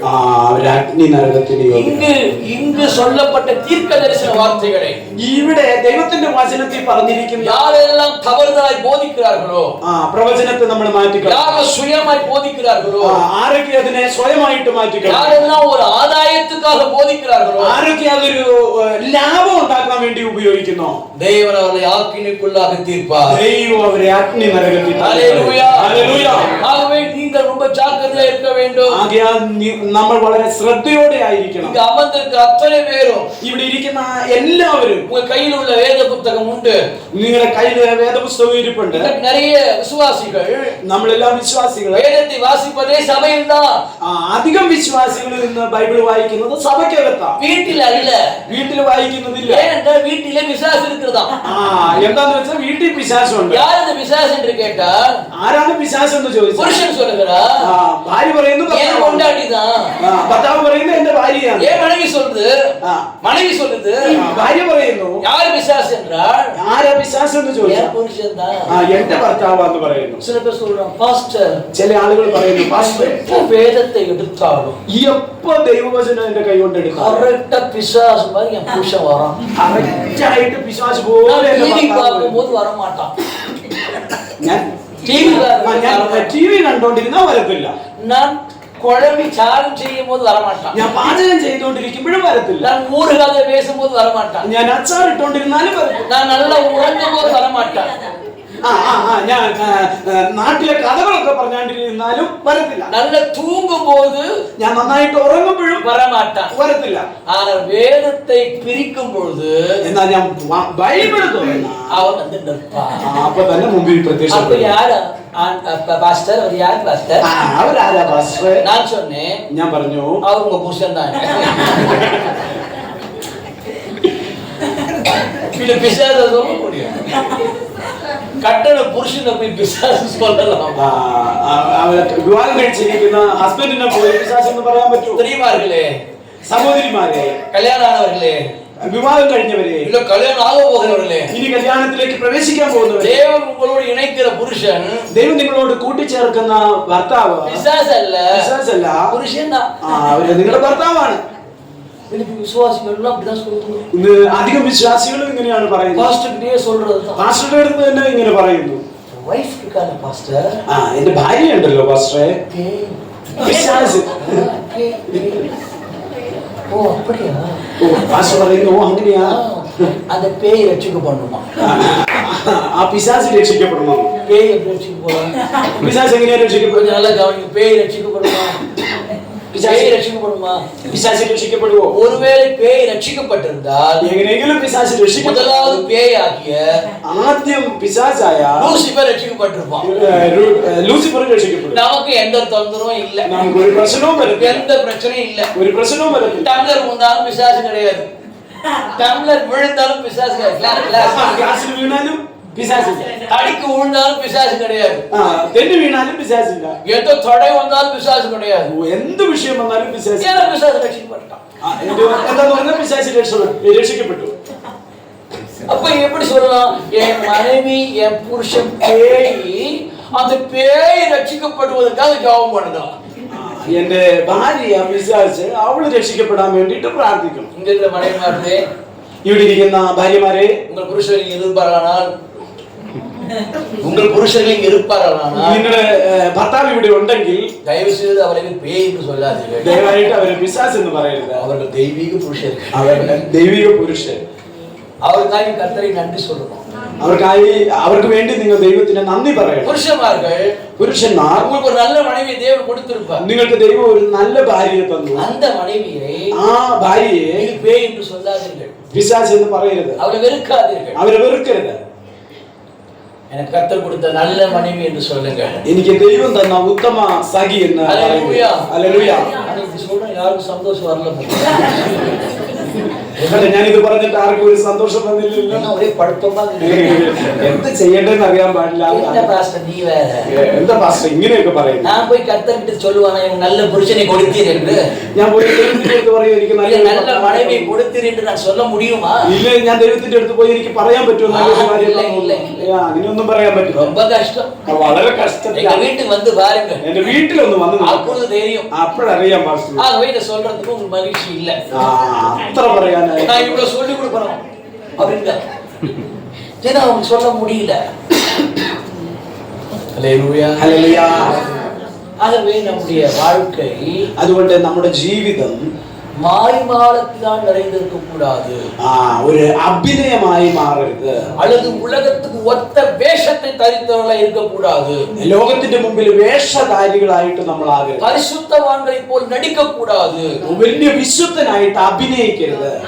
உண்மையிலேயே യഥാർത്ഥമായി தேவனுக்கு ஏற்றவர்களாய் ദൈവത്തിന് പ്രസാദം, தேவனுக்கு பிரியமுள்ளவர்களாய் ദൈവത്തിന് പ്രസാദം நீங்கள் காணப்படுங்கள். ஹல்லேலூயா. ഹല്ലേലൂയ. ഹല്ലേലൂയ. ഹല്ലേലൂയ. இதுதான் தேவனுக்கு பிரியம். ഇതാണ് ദൈവത്തിന് ഇഷ്ടം. நீங்கள் எதை செய்தால் தேவனுக்கு பிரியம் என்று நினைக்கிறீர்கள்? നിങ്ങൾ എന്ത് ചെയ്താലാണ് ദൈവത്തിന് ഇഷ്ടപ്പെടുന്നത്? காணிக்கை கொடுத்தால் தேவனுக்கு பிரியமோ? സോറി, காணிக்கை கொடுத்தால் സ്തോത്ര കാഴ്ച കൊടുത്തിട്ടുണ്ടെങ്കിൽ தசமபாகம் கொடுத்தால் தேவனுக்கு பிரியமோ? ദശാംശം കൊടുത്താൽ ദൈവത്തിന് நீங்கள் தவறாமல் சபைக்கு வருவதால் தேவனுக்கு നിങ്ങൾ பிரியமோ? മുടക്കം കൂടാതെ ആലയത്തിലേക്ക് വന്നതുകൊണ്ട് ദൈവത്തിന് ഇഷ്ടപ്പെടുമെന്ന് കരുതുന്നു. இவையெல்லாம் நாம் செய்ய வேண்டியதுதான். ഇതെല്ലാം നമ്മൾ ചെയ്യേണ്ട കാര്യങ്ങൾ ஆனால் തന്നെയാണ്. அது தேவனை பிரியப்படுத்தாது. എന്നാൽ അതുകൊണ്ട് ദൈവം പ്രസാദിക്കുന്നില്ല. அப்ப தேவனை பிரியப்படுத்துவது எது? தேவனை பிரியப்படுத்துவது எது? അപ്പൊ ദൈവത്തെ പ്രസാദിപ്പിക്കുന്നത് എന്താണ്? அவர் சிநேகிக்கிற பரிசுத்தம். ദൈവത്തെ സ്നേഹിക്കുന്ന വിശുദ്ധ, அந்த பரிசுத்தத்தை ആ വിശുദ്ധത്തെ உங்களுக்குள்ள பார்க்கும் பொழுது നമുക്കുള്ളിൽ വരുമ്പോൾ அவர் உங்க மேல் பிரியமா இருப்பாரு. നമ്മുടെ വീട്ടിലെ ദൈവത്തിന് ஹல்லேலூயா. ഹല്ലേലൂയ. ஹல்லேலூயா. ഹല്ലേലൂയ. அவருடைய பரிசுத்தம் உங்களுக்குள் காணப்படும் பொழுது ദൈവത്തിന്റെ വിശുദ്ധി നമ്മളിൽ കാണുമ്പോൾ தேவன் உங்க மேல அதிக பிரியமா இருப்பார். ദൈവം നമ്മുടെ വീട്ടിൽ അധികം സ്നേഹമായിരിക്കും. ஹல்லேலூயா. ഹല്ലേലൂയ. பரிசுத்தம் என்பது വിശുദ്ധം എന്ന് പറയുന്നത് வாயிலே சொல்வது ஒன்றல்ல. വാഗുണ്ട് പറയുന്നതാണ്. பரிசுத்தம் பரிசுத்தம் சொன்னா நீங்க பரிசுத்தமாயிட முடியாது. പരിശുദ്ധം പരിശുദ്ധം എന്ന് വാഗുണ്ട് പറഞ്ഞത് കൊണ്ട് நான் വിശുദ്ധമാകുന്നില്ല. திரும்பவும் சொல்லுகிறேன். ഞാൻ വീണ്ടും പറയുന്നു, சென்னையிலே எப்பொழுது பார்த்தாலும் ചെന്നൈയില് എപ്പോ നോക്കിയാലും தங்களை சுத்திகரித்துக் கொள்வதற்கு അവനവനെ ശുദ്ധീകരിച്ചു കൊള്ളുന്നതിനും இயேசுவின் ரத்தம் ஜெயம். യേശുവിന്റെ രക്തം ജയം. ஒரு தடவை அல்ல, ഒരു പ്രാവശ്യമല്ല, 7 தடவை 7 പ്രാവശ്യം. ரத்தம் ஜெயம், ரத்தம் ஜெயம், രക്തം ജയം, രക്തം ജയം. சில பேர் 7 இல்ல, ചില ആളുകൾ 7 അല്ല, 12 தடவை, 12 പ്രാവശ്യം சிலர் പറയും. 12 அல்ல, ചിലര് 12 അല്ല, 50 தடவை. 50 പ്രാവശ്യം പറയും. எதுக்கு இவ்வளவு சொல்லுகிறீர்கள் என்று എങ്ങനെ கேட்டா, ഇങ്ങനെ ഇത്രയും പറയുന്നതെന്ന് അറിയാം. பாஸ்டர் ரத்தம் ஜெயம் சொன்னாதான், പാസ്റ്റർ ரத்தம் ஜெயம் சொன்னாதான் രക്തം ജയം എന്ന് പറഞ്ഞാലാണ് நம்ம பரிசுத்தமாயிடும் നമ്മൾ பாஸ்டர். വിശുദ്ധമാകത്തുള്ളൂ പാസ്റ്ററെ. ஓஹோ, உங்ககிட்ட இயேசு ரத்தம் எத்தனை குடம் இருக்குதுன்னு கேட்டேன். ഞാൻ ചോദിച്ചു, ഓഹോ നിങ്ങളുടെ കയ്യിൽ യേശുവിന്റെ രക്തം എത്ര കുടമുണ്ട്? வீட்டுல தண்ணி பிடிச்சு வச்சுக்கிற மாதிரி വീട്ടിൽ വെള്ളം പിടിച്ചു വെച്ചേക്കുന്ന പോലെ. அவனு அதை அப்படி பிடிக்குது நம்ம അവരെന്നെ നോക്കി രൂക്ഷമായിട്ട് എന്നെ നോക്കി. இயேசு ரத்தம் சொல்வதினால் அல்ல, ഈ യേശുവിന്റെ രക്തം ജയം പറയുന്നത് மட்டும் കൊണ്ടല്ല, இல்ல ரத்தம் ஜெயம் சொல்வது. നീ മാത്രമല്ല രക്തം ജയം എന്ന് പറയുന്നത്, விசுவாசி கூட சொல்லுது. വിശ്വാസി പോലും പറയുന്നുണ്ട്. இதெல்லாம் சென்னையில் நடக்கிறது. ഇതെല്ലാം ചെന്നൈയിൽ നടക്കുന്ന சென்னையில കാര്യങ്ങൾ. ஒரு பேய் ஓட்ட போனார். ചെന്നൈയിൽ ഒരു പിശാചിനെ ഓടിക്കാൻ പോയി. அந்த பேய் துரத்துவதற்கு எல்லாரும் கஷ்டப்பட்டார்கள். ആ പിശാചിനെ ഓടിക്കാൻ എല്ലാവരും ഭാരപ്പെട്ടു. அப்பொழுது ஒருவரை அழைத்தார்கள். അപ്പോൾ ഒരാളെ വിളിച്ചു കൊണ്ടുവന്നു. ஐயா, நீங்கள் வந்து பிசாசை துரத்துகின்ற சபையில தான் இருக்கிறோம் என்று சொன்னார். പാസ്റ്ററെ നിങ്ങൾ വന്ന ആ പിശാചിനെ ഒന്ന് ഓടിക്കണം, അത് സഭയിലാണോ? உடனே அவர் பெருமை ஆயிடுச்சு. ഉടനെ ആൾക്ക് பிசாசு துரத்துவது நான் ஸ்பெஷலிஸ்ட் இல்ல, പിശാചിനെ ഓടിക്കുന്നതിൽ ഞാൻ സ്പെഷ്യലിസ്റ്റ് ആണെന്ന് പറഞ്ഞു. முதல்ல உடனே வந்துட்டார் சபைக்கு. ഉടനെ പെട്ടെന്ന് തന്നെ நாளைக்கு வாலிபர்கள் இருக்கிறார்கள், നാളെ வாலிபர்கள் இருக்கிறார்கள், യൗവനക്കാരുണ്ട്. வாலிபர்கள் இப்படி பயந்து கொண்டு இருக்கிறார்கள். യൗവനക്കാരെല്ലാം പേടിച്ചിരിക്കുക. ஏன்னா அந்த பிசாசு பயங்கரமா இருக்குது, ரொம்ப டெரரா இருக்குது. ആ പിശാചിനെ കാണുമ്പോൾ തന്നെ അവൻ ഭയങ്കര ഭീകരനായിട്ടിരിക്കും. அமைதியா இருந்தா நீங்க கூட அதை மேய்ச்சிடுவீங்க. ശാന്തമായിട്ടിരുന്നാൽ നമുക്ക് പോലും നടത്തിക്കൊണ്ടു அது പോകും. டெரரா இருக்குது. അത് ഭയങ്കര ഭീകരമായിട്ടിരിക്കുന്നു. இவர் வந்தாரு, ഈ ശുശ്രൂഷകൻ പറഞ്ഞു, ஒரு பெரிய வல்லமையான ஊழியர் நினைப்பு. ഇവരുടെ ഉള്ളത്തിലെ ചിന്ത, ഞാൻ വലിയൊരു ശുശ്രൂഷകനാണ്. தலைமையில் கைய வச்சாரு. തലയുടെ മേളിലേക്ക് കൈവച്ചു. இயேசுவின் ரத்தம் ஜெயம் அப்படின்னாரு. യേശുവിന്റെ രക്തം ജയം എന്ന് പറഞ്ഞു. என்ன நடந்தது? എന്താണ് സംഭവിച്ചത്? அது சொல்லுது இயேசு ரத்தம் ஜெயம், இயேசு ரத்தம் ஜெயம். അത് തിരിച്ചു പറയുന്നത് യേശുവിന്റെ രക്തം ജയം. பாட்டே பாடிட்டு ரத்தம் ஜெயம், യേശുവിന്റെ രക്തം ജയം എന്ന് പറഞ്ഞാൽ അത് തിരിച്ചു இவர் அப்படி பின்னால போறாரு தலைவர். ഈ പാസ്റ്റർ പയ്യെ പുറകോട്ട് മാറി. ஒர்க் அவுட் ஆகல. ഈ സംഭവം വർക്ക് ആവുന്നില്ല. இயேசு ரத்தம் ஜெயம், യേശുവിന്റെ രക്തം ജയം ஒர்க் அவுட் ஆகல. വർക്ക് ആവുന്നില്ല. இந்த மாதிரி எங்கேயாவது சொல்லிட்டு போறீங்க. சில பேர் சொல்லி கொடுக்குறாங்க பாருங்க. நீங்க பிசாசை பாத்தீங்கன்னா ஒன்றும் பயப்படாதீங்க சிஸ்டர். ഇവിടെ பிசாசிനെ கண்ட ഒന്നും ரத்தம் ஜெயம் சொல்லுங்க, രക്തം ചെയ്യുന്നു. அது அப்படியே சொல்லிட்டு விழுந்துரும். അതങ്ങനെ ചുരുട്ട് വീണോളൂ. அப்படி அல்ல, അങ്ങനെയല്ല. சில ஃப்ளூக்ல அப்படி நடக்கலாம். ചില സംഭവങ്ങൾക്കകത്ത് അങ്ങനെ சில നടക്കാം. பிசாசுகள், ചില വിശ്വാസികൾ ரத்தம் ஜெயம் மட்டுமல்ல, രക്തം ജയം മാത്രമല്ല, இன்னொரு இடத்துல ஒரு சம்பவம் நடந்தது. ഇനി ഒരു സ്ഥലത്ത് വേറൊരു സംഭവം നടന്നു. அந்த பேயை துரத்துவதற்கு പിശാചിനെ ഓടിക്കാൻ ஊழியக்காரர் ഒരു ശുശ്രൂഷകൻ 91 சங்கீதத்தை 91 സങ്കീർത്തനം நல்ல கவனிங்கள். നന്നായിട്ട് ശ്രദ്ധിക്കുക. பேயை துரத்துவதற்கு പിശാചിനെ ഓടിക്കാൻ 91 சங்கீதத்தை 91 സങ്കീർത്തനം ஒரு ஊழியக்காரர் வாசிக்கிறார். ഒരു ശുശ്രൂഷകൻ വായിക്കുന്നു. இவர் 2 வசனத்தை சொல்வதற்கு முன்பதாக ഇവർ 2 വാക്യം പറഞ്ഞു കഴിഞ്ഞു. அது மீதி வசனத்தை சொல்லிச்சு. ഇത് ബാക്കി വാക്യം മുഴുവൻ പറഞ്ഞു. ஐயோ, உண்மையிலே பிசாசு ரட்சிக்கப்பட்டுச்சோ? ശരിക്കും പിശാചി രക്ഷിക്കപ്പെട്ടു. ரத்தம் ஜெயம் சொன்னாலும் சொல்லுது, രക്തം ചെയ്യുന്നു പറഞ്ഞാലും അത് 91 சங்கீதம் சொன்னாலும் சொல்லுது. 91 സങ്കീർത്തനം വായിച്ചാൽ வேற ஆப்ஷனே இல்லையே பிசாசை துரத்துறதுக்கு. ഇപ്പൊ ഞാൻ പിശാചിനെ ഓടിക്കാൻ என்ன பண்ணலாம்? എന്ത് ചെയ്യും? இப்ப குழம்புறாங்க எல்லாருமே. വളരെ പ്രശ്നമായി. பிசாசு தெரியும், പിശാചിനെ അറിയാം. நீ ரத்தம் ஜெயம் சொல்வதனால் அல்ல, നമ്മൾ രക്തം ചെയ്യും എന്ന് പറയുന്നത് சங்கீதத்தை வாசிப்பதினால் அல்ல. നമ്മൾ സങ്കീർത്തനം വായിക്കുന്നത് കൊണ്ടുമല്ല. ஹல்லேலூயா. பிசாசுக்கு தெரியும் പിശാചിനെ അറിയാം. யாரை பற்றி? ആരെ കുറിച്ച്? உங்களை பற்றி, നമ്മളെ കുറിച്ച്, பிரசங்கிக்கிற என்னை பற்றி, പ്രസംഗിക്കുന്ന എന്നെ പറ്റി யார் என்று தெரியும். എങ്ങനെയാണെന്ന് നന്നായിട്ട് അറിയാം. நீங்க சொல்லுகிறீர்கள், നമ്മൾ പറയുന്നു கர்த்தர் என்னை அறிவார். കർത്താവ് എന്നെ അറിയുന്നു. நீ வாயை மூடிட்டு போ. നിങ്ങൾ വായടച്ച് മിണ്ടാതിരി. கர்த்தர் என்னை அறிவார். കർത്താവ് എന്നെ അറിയുന്നു. நான் சொல்லுகிறேன், ഞാൻ പറയുന്നു பிசாசும் என்னை அறிவார். പിശാചിന് നന്നായിട്ട് തന്നെ അറിയാം. ஒரு கத்தோலிக்கில் ஒரு கதை உண்டு. കത്തോലിക്കയിലെ ഒരു കഥയുണ്ട്. நான் கேத்தலிக்னால அந்த சம்பவம் படிச்சிருக்கேன். ഞാൻ കാത്തലിക് ആയിരുന്നത് കൊണ്ട് ആ സംഭവം എനിക്കറിയാം. உங்களுக்கு எத்தனை பேர் தெரியும் அந்தோனியா, செயின்ட் ஆண்டனி? നിങ്ങൾക്ക് എത്ര പേർക്ക് അന്തോനിയസിനെ കുറിച്ച് അറിയാം? அந்தோனியா சொல்லுவாங்க இல்லையா? அவர் வந்து பேய் ஓட்டுறதுல வல்லமையானவர் சொல்லி கத்தோலிக்கர் வணங்குவாங்க. അന്തോനിയസിനെ കുറിച്ച് പിശാചു എന്നെ ഓടിക്കുന്നതിൽ ഫേമസ് ആണെന്ന് പറഞ്ഞ് അവർ അതിനെ നമസ്കരിക്കും. பேய் பிடித்தாலே, പിശാച് ബാധിച്ചാലേ அந்தோனியா சர்ச்சுக்கு தான் கூட்டு ആ போவாங்க. ചർച്ചിലേക്കാണ് മെയിൻ ആയിട്ട് കൊണ്ടുപോകുന്നത്. அதனால അന്തോനിയാருடைய வாழ்க்கையை நான் ஒரு தடவை படிச்சேன். അതുകൊണ്ട് ഞാൻ അന്തോനിയസിന്റെ ജീവിതത്തെ കുറിച്ച് ഒരു പ്രാവശ്യം വായിച്ചു. அவர் ஒரு കൂട്ടത്തില്, അവരൊരു സമൂഹത്തില് ആളുകളുടെ ഇടയിൽ ஒரு ஃபாதர் பேசிக் கொண்டிருக்கிறார். ഒരു അച്ഛൻ സംസാരിച്ചുകൊണ്ടിരിക്കുന്നു. அந்தோனியார் முன் வரிசையில் உட்கார்ந்து கொண்டிருக்கிறார். അന്തോനിയസ് മുമ്പിലത്തെ ലൈനിൽ ഇരിക്കുക. அப்போ ஃபாதர் பேசிக் கொண்டிருந்த பொழுது, അപ്പൊ അച്ഛൻ ഇങ്ങനെ സംസാരിച്ചുകൊണ്ടിരുന്നപ്പോ ஃபாதர் பேசிக் கொண்டிருக்கிற அருகிலே അച്ഛൻ സംസാരിച്ചുകൊണ്ടിരുന്നതിന്റെ അരികിൽ തന്നെ ലൂസിഫർ நின்று கொண்டிருக்கிறார். അവിടെ നിൽക്കുന്നതായിട്ട് பக்கத்து இவர் பேசிக் கொண்டிருக்கிற பக்கத்துல யார் இருக்கா? അച്ഛൻ സംസാരിച്ചുകൊണ്ടിരിക്കുന്ന ஜீசஸ் இல்ல, യേശു അല്ല, ലൂസിഫർ നിൽക്കുന്ന புரிஞ்சுப்பீங்கன்னு நினைக்கிறேன். லூசிபர் நிக்கிறான். അവിടെ ലൂസിഫർ നിൽക്കുന്ന இவர் വേദത്തെ പുരട്ടി പുരട്ടി പേശ പേശ ഇവര് വചനം മറിച്ച് സംസാരിച്ചുകൊണ്ടിരിക്കുന്നു. ലൂസിഫർ ചിരിച്ചിട്ടേ இருக்கான். ലൂസിഫർ ചിരിച്ചോണ്ടേ സൈഡിൽ നിൽക്കുന്നു. നന്നായിട്ട് ചിരിച്ചുകൊണ്ടിരിക്കും. இது இவருக்கு தெரியாது, பிரசங்கியா இருக்கு. ഇത് പ്രസംഗിക്കുന്ന അച്ഛൻ അറിയുന്നില്ല. முன் வரிசையில் உட்கார்ந்த அந்தோனியார், മുൻപിലത്തെ ലൈനിൽ ഇരുന്ന അന്തോനിയസ്, இவருக்கு சிரிப்பு வந்து சிரிக்கிறார். അവർക്ക് ചിരി വന്നിട്ട് അവർ വായടച്ച്. இதை ஃபாதர் கவனித்துக் கொண்டிருந்தார். ഇത് അച്ഛൻ ശ്രദ്ധിച്ചുകൊണ്ടിരുന്നു. நான் பிரசங்கம் பண்ணும்போதெல்லாம் இவனே சிரித்துக் கொண்டே இருக்கிறான். ഞാൻ പ്രസംഗിക്കുമ്പോഴൊക്കെ ഇവനെന്താ ഇങ്ങനെ? இப்போ நான் பிரசங்கம் பண்ணும்போது யாரா சிரிச்சீங்கன்னா நான் கேட்க மாட்டேனா? ഇവിടെ ഞാൻ പ്രസംഗിച്ചുകൊണ്ടിരിക്കുമ്പോൾ നിങ്ങൾ ചിരിച്ചാൽ சிரிக்கலாம். ഒരു തമാശ പറഞ്ഞാൽ சிரிச்சிட்டு இருந்தா ചുമ്മാ ചിരിച്ചുകൊണ്ടിരുന്ന എന്താ അർത്ഥം? நான் கேட்க மாட்டேனா? ഞാനത് ചോദിക്കുന്നത് பித்து பிடிச்சு போச்சா? നിനക്ക് എന്തെങ്കിലും കുഴപ്പമുണ്ടോ? கேட்போம் அல்லவா? ഞാൻ ചോദിക്കുന്നത് இந்த ஃபாதரியாருக்கு கோபம். ഈ അച്ഛന് ദേഷ്യം വന്നു. எல்லாரும் என்னை உற்று பார்த்துக் கொண்டிருக்கிற சமயத்தில் എല്ലാവരും വളരെ ശ്രദ്ധിച്ച് കേട്ടോണ്ടിരിക്കുന്നു. இவன் மாத்திரம் என்னை சிரித்துக் கொண்டே இருக்கிறார். ഇവൻ മാത്രം എന്നെ നോക്കി ചിരിച്ചുകൊണ്ടിരിക്കുന്നു. முடிந்தது. കഴിഞ്ഞു. நேரா வருகிறார். പ്രസംഗം കഴിഞ്ഞ് നേരെ വരുന്നു. முன்வரிசையில் இருந்த ஆண்டனியை பார்க்கிறாரு. മുമ്പിലത്തെ ലൈനിൽ ഇരുന്ന ആന്റണിയെ നോക്കി എഴുന്നേക്ക്. என்னய்யா? എഴുന്നേറ്റ് എന്താച്ചാ ஏன் சிரிச்சேன்? നീ എന്തിനാ ചിരിച്ചത്? അത് പറ. தனியா சொல்றதுக்கு யோசிக்க. ആലോചിച്ചു എന്ത് പറയണമെന്ന്. அப்போ சொன்னா சொல்லட்டுமா? சொல்லு. நீங்கள் பிரசங்கம் பண்ண നിങ്ങള് പ്രസംഗിച്ചുകൊണ്ടിരുന്നപ്പോ உங்கள் பக்கத்திலே നിങ്ങളുടെ സൈഡില് ലൂസിഫർ சிரித்து கொண்டிருந்தான். ചിരിച്ചുകൊണ്ട് നിൽപ്പുണ്ടായിരുന്നു. அதை நான் பார்த்துதான் சிரித்தேன். അത് കണ്ടാണ് ഞാൻ ചിരിച്ചത്. அப்படியே அந்த பாதிரியார் தலை குனிஞ்சு அப்படியே போயிட்டார். അങ്ങനെ അച്ഛൻ തലയെ കുനിച്ച് അങ്ങ് പോയി. வழங்குதா?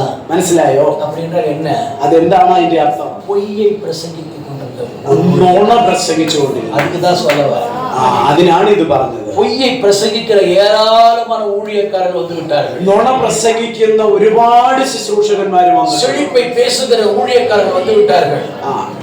செழிப்பு, prosperity, പ്രോസ്പെരിറ്റി സംസാരിക്കുന്ന അനേക ശുശ്രൂഷകന്മാർ ഈ കാലഘട്ടത്തിൽ அவருக்கு செழிப்பு பெற்றுக் கொள்வதற்கு പ്രോസ്പെരിറ്റി പ്രാപിക്കാൻ வேதத்தை வாசிங்க என்று சொல்வதில்லை, വചനം വായിക്കണമെന്ന് தேவனை தேடுங்க என்று சொல்வதில்லை, ദൈവത്തെ അന്വേഷിക്കണമെന്ന് പറയുന്നു. அதற்கு மாறாக അതിന് പകരമായിട്ട് குறுக்கு வழிகளை காட்டி கொடுக்கிறார்கள். കുറുക്ക് വഴി ജനത്തിന് நீங்கள் இதை வாங்கினார், നിങ്ങൾ ഇത് മേടിച്ചാൽ, இதை பெற்றுக் கொண்டால், ഇത് പ്രാപിച്ചാൽ நீங்கள் ஆசீர்வாதத்தை பெற்றுக் கொள்வீர்கள். നിങ്ങൾ അനുഗ്രഹം പ്രാപിക്കും. நீங்கள் மாதம் மாதம் நீங்கள் ஊழியத்தை தாங்கினார், மாதம் மாதம் നിങ്ങൾ മാസം മാസം ഞങ്ങളുടെ ശുശ്രൂഷയ്ക്ക് സപ്പോർട്ട് ചെയ്യുക, கர்த்தர் உங்களை ஆசீர்வதிப்பார். ദൈവം നിങ്ങളെ അനുഗ്രഹിക്കും. இப்படிதான் சொல்லுகிறார்கள். ഇങ്ങനെയാണ് പറയുന്നത്. பொய் பிரசங்கியார். നുണ நான் പ്രസംഗിക്കുക. திரும்பவும் சொல்லுகிறேன், ഞാൻ വീണ്ടും പറയും, இந்த பிரசங்கியார்களை குறித்து ഈ പ്രാസംഗികരെ കുറിച്ച് எச்சரிக்கையாயிருங்கள், ശ്രദ്ധയോടെ ആയിരിക്കും. ஹல்லேலூயா, ഹല്ലേലൂയ, ஹல்லேலூயா, ഹല്ലേലൂയ.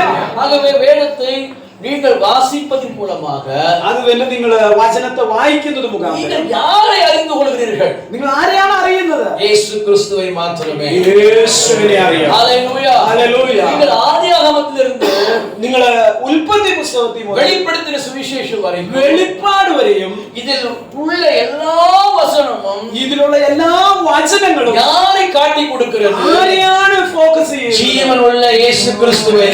യേശു ക്രിസ്തുവിനെ ഉയർത്തുന്നു. ஹல்லேலூயா, ഹല്ലേലൂയ. ஆகவே நீங்கள் வாசிக்கும் பொழுது അതുകൊണ്ട് നിങ്ങൾ വചനം വായിക്കും. அவரை தேடுங்கள். വചനത്തിൽ യേശുവിനെ അന്വേഷിക്കുക. நீங்கள் വേദത്തിலே கோடு போடாதீர்கள். നിങ്ങൾ വചനത്തിന്റെ താഴെ വരയ്ക്കുക. நீங்கள் வேதத்தை வாசிக்கும் பொழுது നിങ്ങൾ വചനം വായിക്കുമ്പോൾ இயேசு இருப்பதை கண்டுபிடியுங்கள். യേശു ആ വചനത്തിൽ ഹല്ലേലൂയ. ഹല്ലേലൂയ. அப்போ உங்க வாழ்க்கை எப்படிதான் இருக்கும்? അപ്പൊ നിങ്ങളുടെ ജീവിതം എങ്ങനെ മാറുമെന്ന് അറിയോ? பிரகாசமா இருக்கும். അത് ശോഭയുള്ളതായി. ഹല്ലേലൂയ. ഹല്ലേലൂയ. சத்துரு உங்களை விட்டு விலகி இருப்பான். ശത്രു നിങ്ങളെ വിട്ട് ദൂരെ പോകും. ഹല്ലേലൂയ. ഹല്ലേലൂയ. ஆகவே അതുകൊണ്ട് இந்த பெதஸ்தால ഈ ബെഥസൈദ 38 ஆண்டுகள் 38 വർഷമായിട്ട് சிந்தித்து பாருங்கள். ഒന്ന് ചിന്തിച്ചു നോക്കിക്കേ. அது பெரிய பாடுதான். അത് വലിയ കഷ്ടമാണ്. அவன் அங்கு கிடக்கிறான். അവൻ കിടക്കുന്നു. வேதம் சொல்லுகிறது, വചനം പറയും, ஆட்டு வாசல் அருகே இருந்த பெதஸ்தா. ആട്ടുവാതിലിന്റെ അരികിലിരുന്ന ബെഥസൈദ. இது ആட்டு വാസൽ என்று ஏன் சொல்லப்பட்டிருக்கிறது? ഇതെന്തുകൊണ്ടാണ് ആട്ടുവാതിൽ എന്ന് പറഞ്ഞിരിക്കുന്നത്? நமக்கு ஆட்டு வாசல் என்றால் புரியாது. നമുക്ക് ആട്ടുവാതിൽ എന്ന് പറഞ്ഞാൽ മനസ്സിലാവില്ല. ஆனால் എന്നാൽ ஆங்கில வேதாகமத்திலே இங்கிலீஷ் ബൈബിളിൽ நீங்கள் வாசிப்பீர்களானால் നിങ്ങൾ വായിച്ചാൽ ஷீப் மார்க்கெட் என்று போட்டிருக்கும். ഷിപ്പ് മാർക്കറ്റ് എന്നവിടെ அப்படி என்றால் ஆட்டு சந்தை. അങ്ങനെ പറഞ്ഞാൽ ആടുകൾ വിൽക്കുന്ന ஆடுகளை விற்கிற இடம் എന്ന് ഇംഗ്ലീഷ് ബൈബിളിൽ കാണാൻ. ஆமா, அதுதான் ஆட்டு வாசல் என்று சொல்லப்படுகிறது. അതാണ് ആട്ടുവാതിൽ എന്ന് എഴുതിയിരിക്കുന്നത്. ஏன் இங்க ஆட்டு வாசல் இருக்கிறது? എന്തിനാണ് ഈ ആട്ടുവാതിൽ? அதாவது ஆடுகளை விற்க வேண்டிய இடம் இங்கு இருப்பதற்கான காரணம் என்ன? ആടുകൾ വിൽക്കേണ്ട സ്ഥലം ഇവിടെ ഉണ്ടാകേണ്ട കാരണം എന്താ? அருகிலே தேவாலயம் இருக்கிறது. അതിനടുത്ത് തന്നെയാണ് ദേവാലയം ഉള്ളത്. இங்குதான் போய் ഇവിടെ പോയി ஆசாரியர்கள் പുരോഹിതന്മാർ ஆடுகளை விலை கொடுத்து ആടുകളെ മേടിച്ച് எருசலேம் ஆலயத்துக்கு கொண்டு போய் യെരൂശലേമിലെ ആലയത്തിലേക്ക് കൊണ്ട് பலியிடுவார்கள். ബലിയടിക്കുന്നത്. ஹல்லேலூயா, ഹല്ലേലൂയ. இப்போ தேவாலயம், ഇപ്പോ ദൈവാലയം, ஆட்டு சந்தை, ആട്ടുവാതിൽ, பெதஸ்தா ബെഥസൈദ எல்லாம் பக்கத்துல தான் இருக்கு. എല്ലാം അടുത്തടുത്താണ് നിലകൊള്ളുന്നത്. ஹல்லேலூயா, ഹല്ലേലൂയ. இப்போ இயேசு கிறிஸ்து ഇവിടെ യേശു அங்கதான் வருகிறார். അവിടെയാണ് വരുന്നത്. ஹல்லேலூயா, ഹല്ലേലൂയ. பெதஸ்தா என்கிற வார்த்தைக்கு, ബെഥസൈദ എന്ന വാക്കിന്, எபிரேய வார்த்தைக்கு എബ്രായ വാക്കിന് house of mercy, house of mercy, இரக்கத்தின் வீடு, കൃപയുടെ ഭവനം ஹல்லேலூயா എന്നാണ് അർത്ഥം. பெதஸ்தா என்றால் என்ன? ബെഥസൈദ എന്ന് പറഞ്ഞാൽ എന്താ അർത്ഥം? இரக்கத்தின் வீடு, கிருபைയുടെ ഭവനം. ஹalleluya. இப்போ இந்த இரக்கத்தின் வீடு என்று அழைக்கப்படுகிற இந்த இடத்திற்கு இயேசு வருகிறார். இப்போ கிருபைയുടെ ഭവനം എന്നറിയപ്പെടുന്ന ഈ സ്ഥലത്തേക്ക് യേശു വരുന്നു. இங்க என்ன கவனிக்கிறோம்? ഇവിടെ എന്താണ് ശ്രദ്ധിക്കുന്നത്? இந்த 4 மண்டபம் இருந்தது இல்லையா? அந்த மண்டபம் சொல்லப்பட்டிருந்தது, ஆட்டு வாசனைக்கு மண்டபம் இருந்தது அல்லவா? அங்க யாரெல்லாம் இருந்தார்கள்? ഈ 4 മണ്ഡപം ഉണ്ടായിരുന്നല്ലോ. അവിടെ ആരൊക്കെയായിരുന്നു ഉണ്ടായിരുന്നത്? எல்லா வியாதிஸ்தர்களும் എല്ലാവിധ രോഗികളും அங்க இருந்தார்கள். അവിടെ ഉണ്ടായിരുന്നു. ஏன் இத்தனை வியாதிஸ்தர்கள் அங்க இருக்கிறார்கள்? എന്തുകൊണ്ടാണ് ഇത്രയും രോഗികൾ അവിടെ ഉണ്ടായിരിക്കുന്നത്? பெதஸ்தாவுக்காக அல்ல, ബെത്സേദ കുളത്തിന് വേണ്ടിയല്ല. நோயுற்றவர்கள், വേദനപ്പെടുന്നവർ, நோய் பிடித்தவர்கள், രോഗം ബാധിച്ചവർ, இவர்கள் தங்குவதற்காக അവർ താമസിക്കുന്നതിന് വേണ്ടി அரசாங்கம் ഗവൺമെന്റ് இந்த மண்டபத்தை கட்டினார்கள். ഈ മണ്ഡപത്തെ ഒരുക്കി വെച്ചിട്ടുണ്ട്. அதை புரிந்து கொள்ளுங்கள். നന്നായി മനസ്സിലാക്കി. பெதஸ்தா குளத்துக்காக இவர்கள் இங்கு இல்லை. ബെത്സേദ കുളത്തിന് വേണ്ടിയിട്ടല്ല ഇവരിവിടെ இவர்கள் தஞ்சம் அடைவதற்காக ഇവിടെ വിശ്രമിക്കുന്നതിന് വേണ്ടി அரசாங்கம் ഗവൺമെന്റ് அவர்கள் கட்டி கொடுத்தது. അത് കെട്ടി அந்த மண்டபத்தில் அவர்கள் இருக்கிறார்கள். ആ മണ്ഡപത്തിലാണ് ഇദ്ദേഹം ഇരുന്നത്. அதற்கு அருகில் தான் பெதஸ்தா இருக்கிறது. അതിനരികിലായിരുന്നു ബെത്സേദ കുളം ഉണ്ടായിരുന്നത്. இவ்வளவு வியாதிஸ்தர்கள் மத்தியிலே ഇത്രയും രോഗികൾക്ക് നടുവിൽ ஒரு மனிதன் இருக்கிறான். ഒരു മനുഷ്യനുണ്ടായിരുന്നു. அவன் 38 வருஷம் பெற்ற வியாதிஸ்தன். അവൻ 38 വർഷമായി രോഗിയായി. இப்போ இயேசு கிறிஸ்து ഇപ്പൊ യേശു കർത്താവ് அந்த பாதை வருகிறார். ആ വഴിയെ നടന്നു വരുന്നു. அத்தனை வியாதிஸ்தர்கள் இருக்கிறார்கள். അത്രയും രോഗികളും ഇരിക്കുന്നു. ஆனால் இயேசு அவனை தேடி வருகிறார். യേശു അവനെ തന്നെ നോക്കി വരുന്നു. அதுக்கு காரணம் என்ன?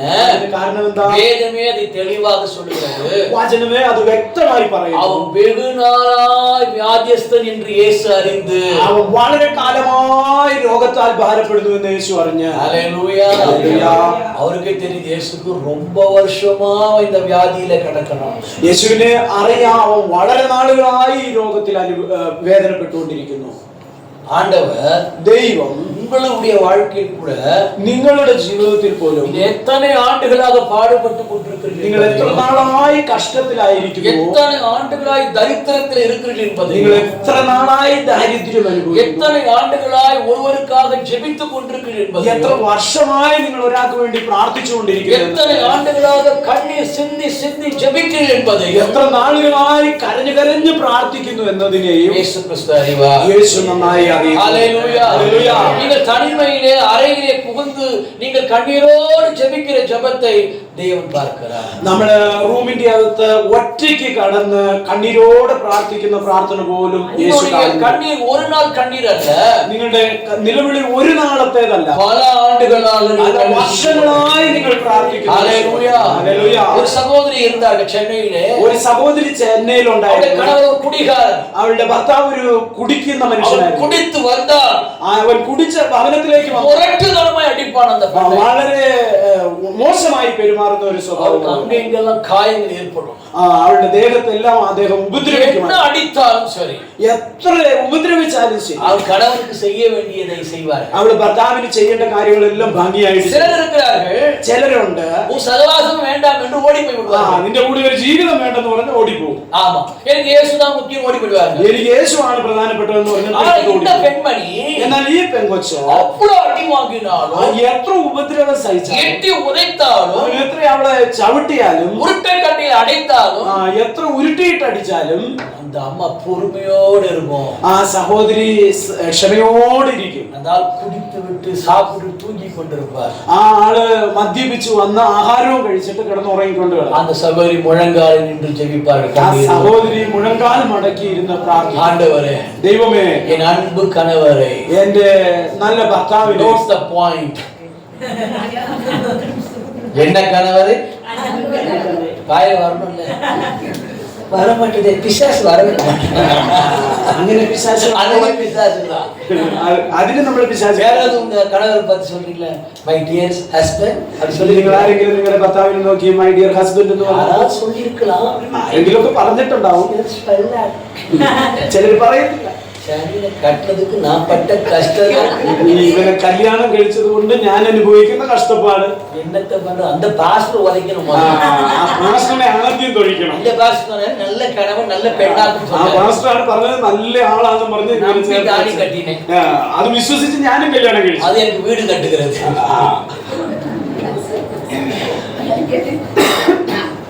இப்படிதான் நடக்குது விசுவாச குடும்பத்துல. ഇങ്ങനെയാണ് വിശ്വാസി കുടുംബത്തിൽ നടന്നുകൊണ്ടിരിക്കുന്നത്. பெரும்பாலான திருமணங்கள் ഒരുപാട് കല്യാണങ്ങൾ தோல்வியை முடிந்திருக்கு. അത് പരാജയത്തിൽ അവസാനിക്കുന്നു. எந்த திருமணமும் சக்சஸ்ஃபுல்லா இல்ல. മിക്കവാറും വിവാഹങ്ങൾ അത് സക്സസ് ആയി തീരുന്നില്ല. நிச்சயமாய் சொல்லுகிறேன், നിശ്ചയമായിട്ടും പറയാം. நான் அறிந்த ஒரு விஷயத்தை சொல்லுகிறேன். എനിക്കറിയാവുന്ന ഒരു വിഷയം ഞാൻ சென்னை ஹைகோர்ட், ചെന്നൈ ഹൈക്കോടതി நீதிமன்றம் അതില അവിടെ ചെന്നൈ ഹൈക്കോടതിയില് ஒரு மாதத்திற்கு ഒരു മാസത്തിന് 15,000 டிவோர்ஸ் வருகிறது. 15,000 ഡൈവോഴ്സ് അവിടെ നടക്കും. நல்லா புரிந்து கொள்ளுங்கள், നന്നായിട്ട് ശ്രദ്ധിക്കുക. 15,000 டிவோர்ஸ் 15,000 மாதத்திற்கு, ഒരു മാസത്തില്. அப்ப வருஷத்துக்கு யோசித்து பாருங்க. അപ്പൊ നിങ്ങൾ ഒരു വർഷത്തിൽ ഒന്ന് ചിന്തിച്ചു നോക്കിയേ. അതിൽ பெரும்பாலான யார் தெரியுமா? അതില് മെയിൻ ആയിട്ടുള്ള കാരണം ക്രിസ്തവர்கள். ആളുകൾ ആരാന്ന് അറിയാമോ? ക്രിസ്ത്യാനികൾ. இப்படி யோசித்து பாருங்க. എങ്ങനെയുണ്ടെന്നൊന്ന് ചിന്തിച്ചു നോക്കാം. முஸ்லிம் கிடையாது, മുസ്ലിം അല്ല, ഹിന്ദു கிடையாது, ഹിന്ദു അല്ല. எந்த பாஸ்டருடைய தலைமையிலே திருமணம் நடந்ததோ, ഏത് പാസ്റ്ററുടെ കൈകീഴിൽ വിവാഹങ്ങൾ നടന്നോ, கையை பிடித்து കൈ പിടിച്ച് பைபிளை கொடுத்து ബൈബിള് കൊടുത്ത് மோதிரத்தை மாத்தி മോതിരം മാറ്റി இது முக்காடு திறக்கவே திறக்காது. ഇത് തലയിൽ വലിയ തുണിയൊക്കെ அவ்வளவு பவ்யமா இருக்கும். അവള് അത്രയും വിശുദ്ധിയോടെ பார்க்க நினைச்ச கூட தெரியாது. ഒന്ന് പാസ്റ്റർ ഒന്ന് മുഖത്ത് നോക്കിയ പോലും சரி அப்புறம் பார்த்துப்போமே. ഹസ്ബൻഡ് വരുന്നു, പിന്നെ കാണാലോ நல்ல பெண்ணா இருக்கிறாளே, നല്ല പെണ്ണാലോ കുഴപ്പമില്ല. பாஸ்டர் പാസ്റ്റർ ரொம்ப நன்றி பாஸ்டர். നല്ല ഉപകാരം പാസ്റ്ററെ. கல்யாணம் ஆகி കല്യാണം കഴിഞ്ഞ முதல் நாள், ആദ്യത്തെ ദിവസം, இன்ப நாள், സന്തോഷമുള്ള ദിവസം, ஒரு வாரம், ഒരാഴ്ച, இன்ப நாள், സന്തോഷത്തോടെ പോകും. ஒரு 6 மாதம் கழித்த பிறகு, ഒരു 6 മാസം അങ്ങ് കഴിയുമ്പോൾ முதலாவது சொம்பில தண்ணி எடுத்து வந்த இது, ആദ്യമായിട്ട് പാത്രത്തിൽ വെള്ളമായിട്ട് വന്ന ഈ அம்மா தண்ணி கொடு, வெல்லம் கொடு, എനിക്കൊരു ഗ്ലാസ് വെള്ളം താ, எடுத்துக்க போ. വേണം പോയി എടുത്തു കുടിക്കുക. முதல்ல எப்படி எடுத்து வந்தது? അത് എങ്ങനെയായിരുന്നു വന്നത്? அதான்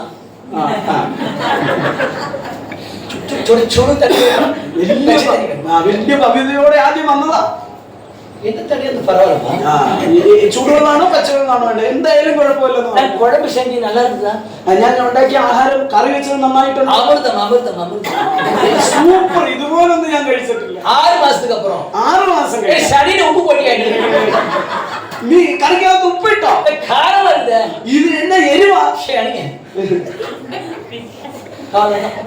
അങ്ങനെ വീട്ടിൽ പാസ്റ്റർക്ക് ഫോൺ பண்ணி ഉടനെ പാസ്റ്ററിനെ ഫോൺ എടുത്ത് വിളിക്കും. എந்த പാസ്റ്ററെ? പാസ്റ്ററെ എവിടെയാ? നീ ആരെ കെട്ടി കൊടുത്തു? നീ ആരെയാ എന്റെ തലയെ കെട്ടി വെച്ചേ? കുഴമ്പുള്ള ഉപ്പില്ലെന്നാ, കാരം ഇല്ലെന്നാ, കറിയിൽ ഉപ്പില്ലെന്ന് പറയുന്നു, എരിവില്ലെന്ന് പറയുന്നു. ഞാൻ എന്താ ചെയ്യണ്ടേ? ഇങ്ങനെയാണ് പോകുന്ന വിവാഹം. അതുകൊണ്ട് അധികം ആളുകൾ എന്താ ചെയ്യുന്നതെന്ന് അറിയോ? ചർച്ചിലേക്ക് ഓടി വന്നതാണ്. ചർച്ചിലേക്ക് ഓടി വരിക. പുരുഷൻ തൊല താങ്ങ മുടിയാതെ ഭർത്താവിന്റെ ശല്യം സഹിക്കാൻ പറ്റത്തില്ലെന്ന് ചർച്ചിലേ കിടപ്പാൻ, ചർച്ചിലേ ഇരിക്കുന്നു.